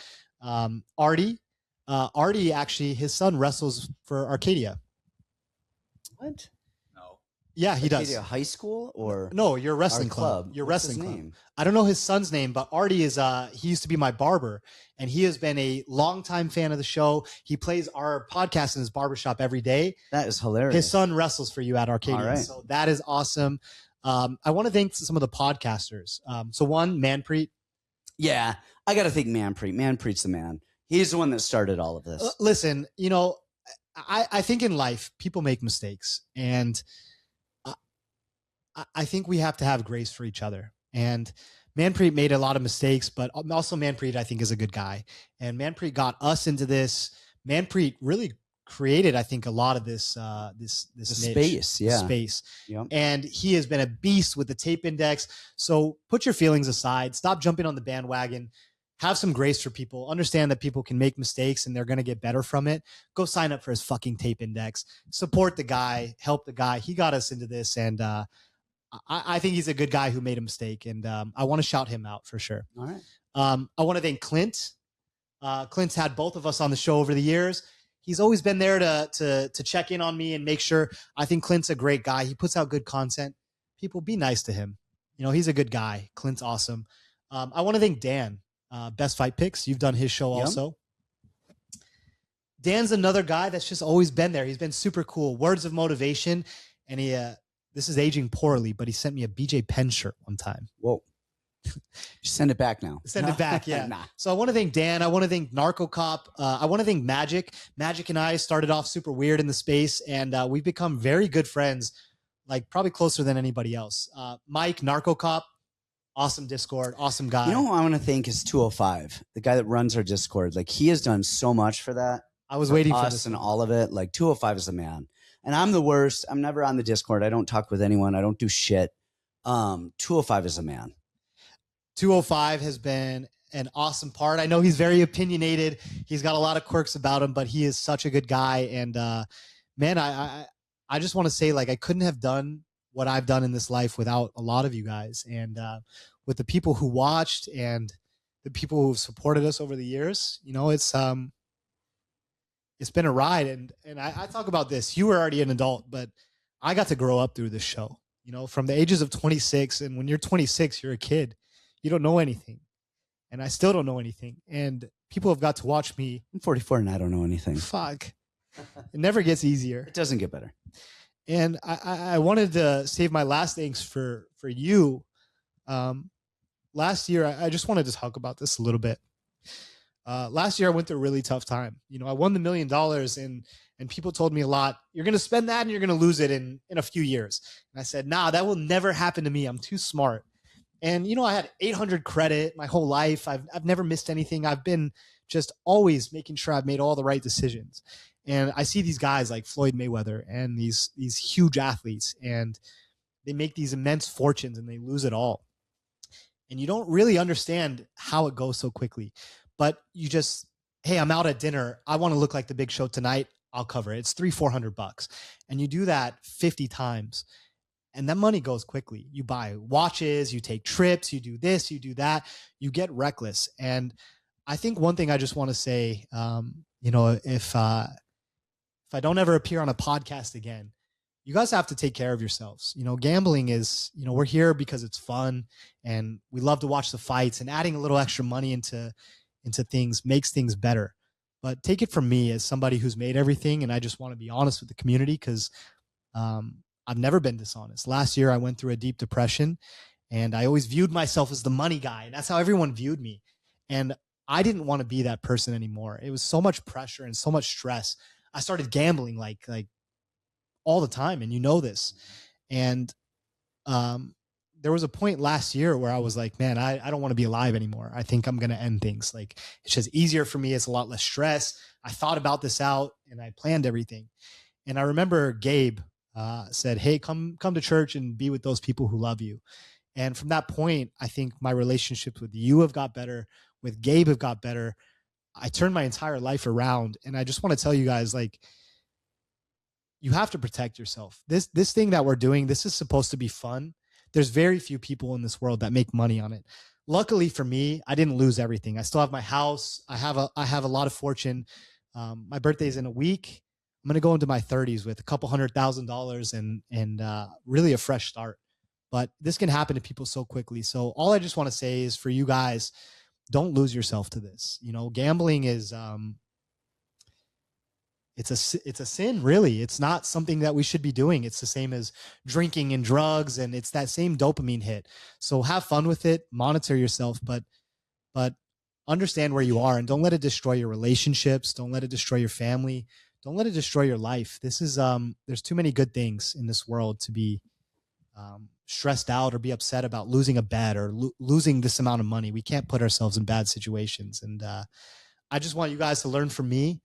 And, you know, I just want to say thank you, Coach. Honestly, just you were the one person that really cared for me through everything and made sure I was good through everything. You, my mom, Gabe, and those were the people that have always been there. And so, you know, this podcast has taught me a lot. I've grown up a lot. I've learned a lot. And, you know, I just want to say thank you for everything. You gave me my black belt and, you know. Well, this is goodbye to you guys, but not to you. Thank you guys for everything. And one last time, don't overthink it. What else we say? Don't overthink it. Never bet a white. Oh, don't ever do that. And Kyle Boshniak. the goat. You own my life. Yeah, you did all of this for us. For one last time, should we do a little wind up? Yep.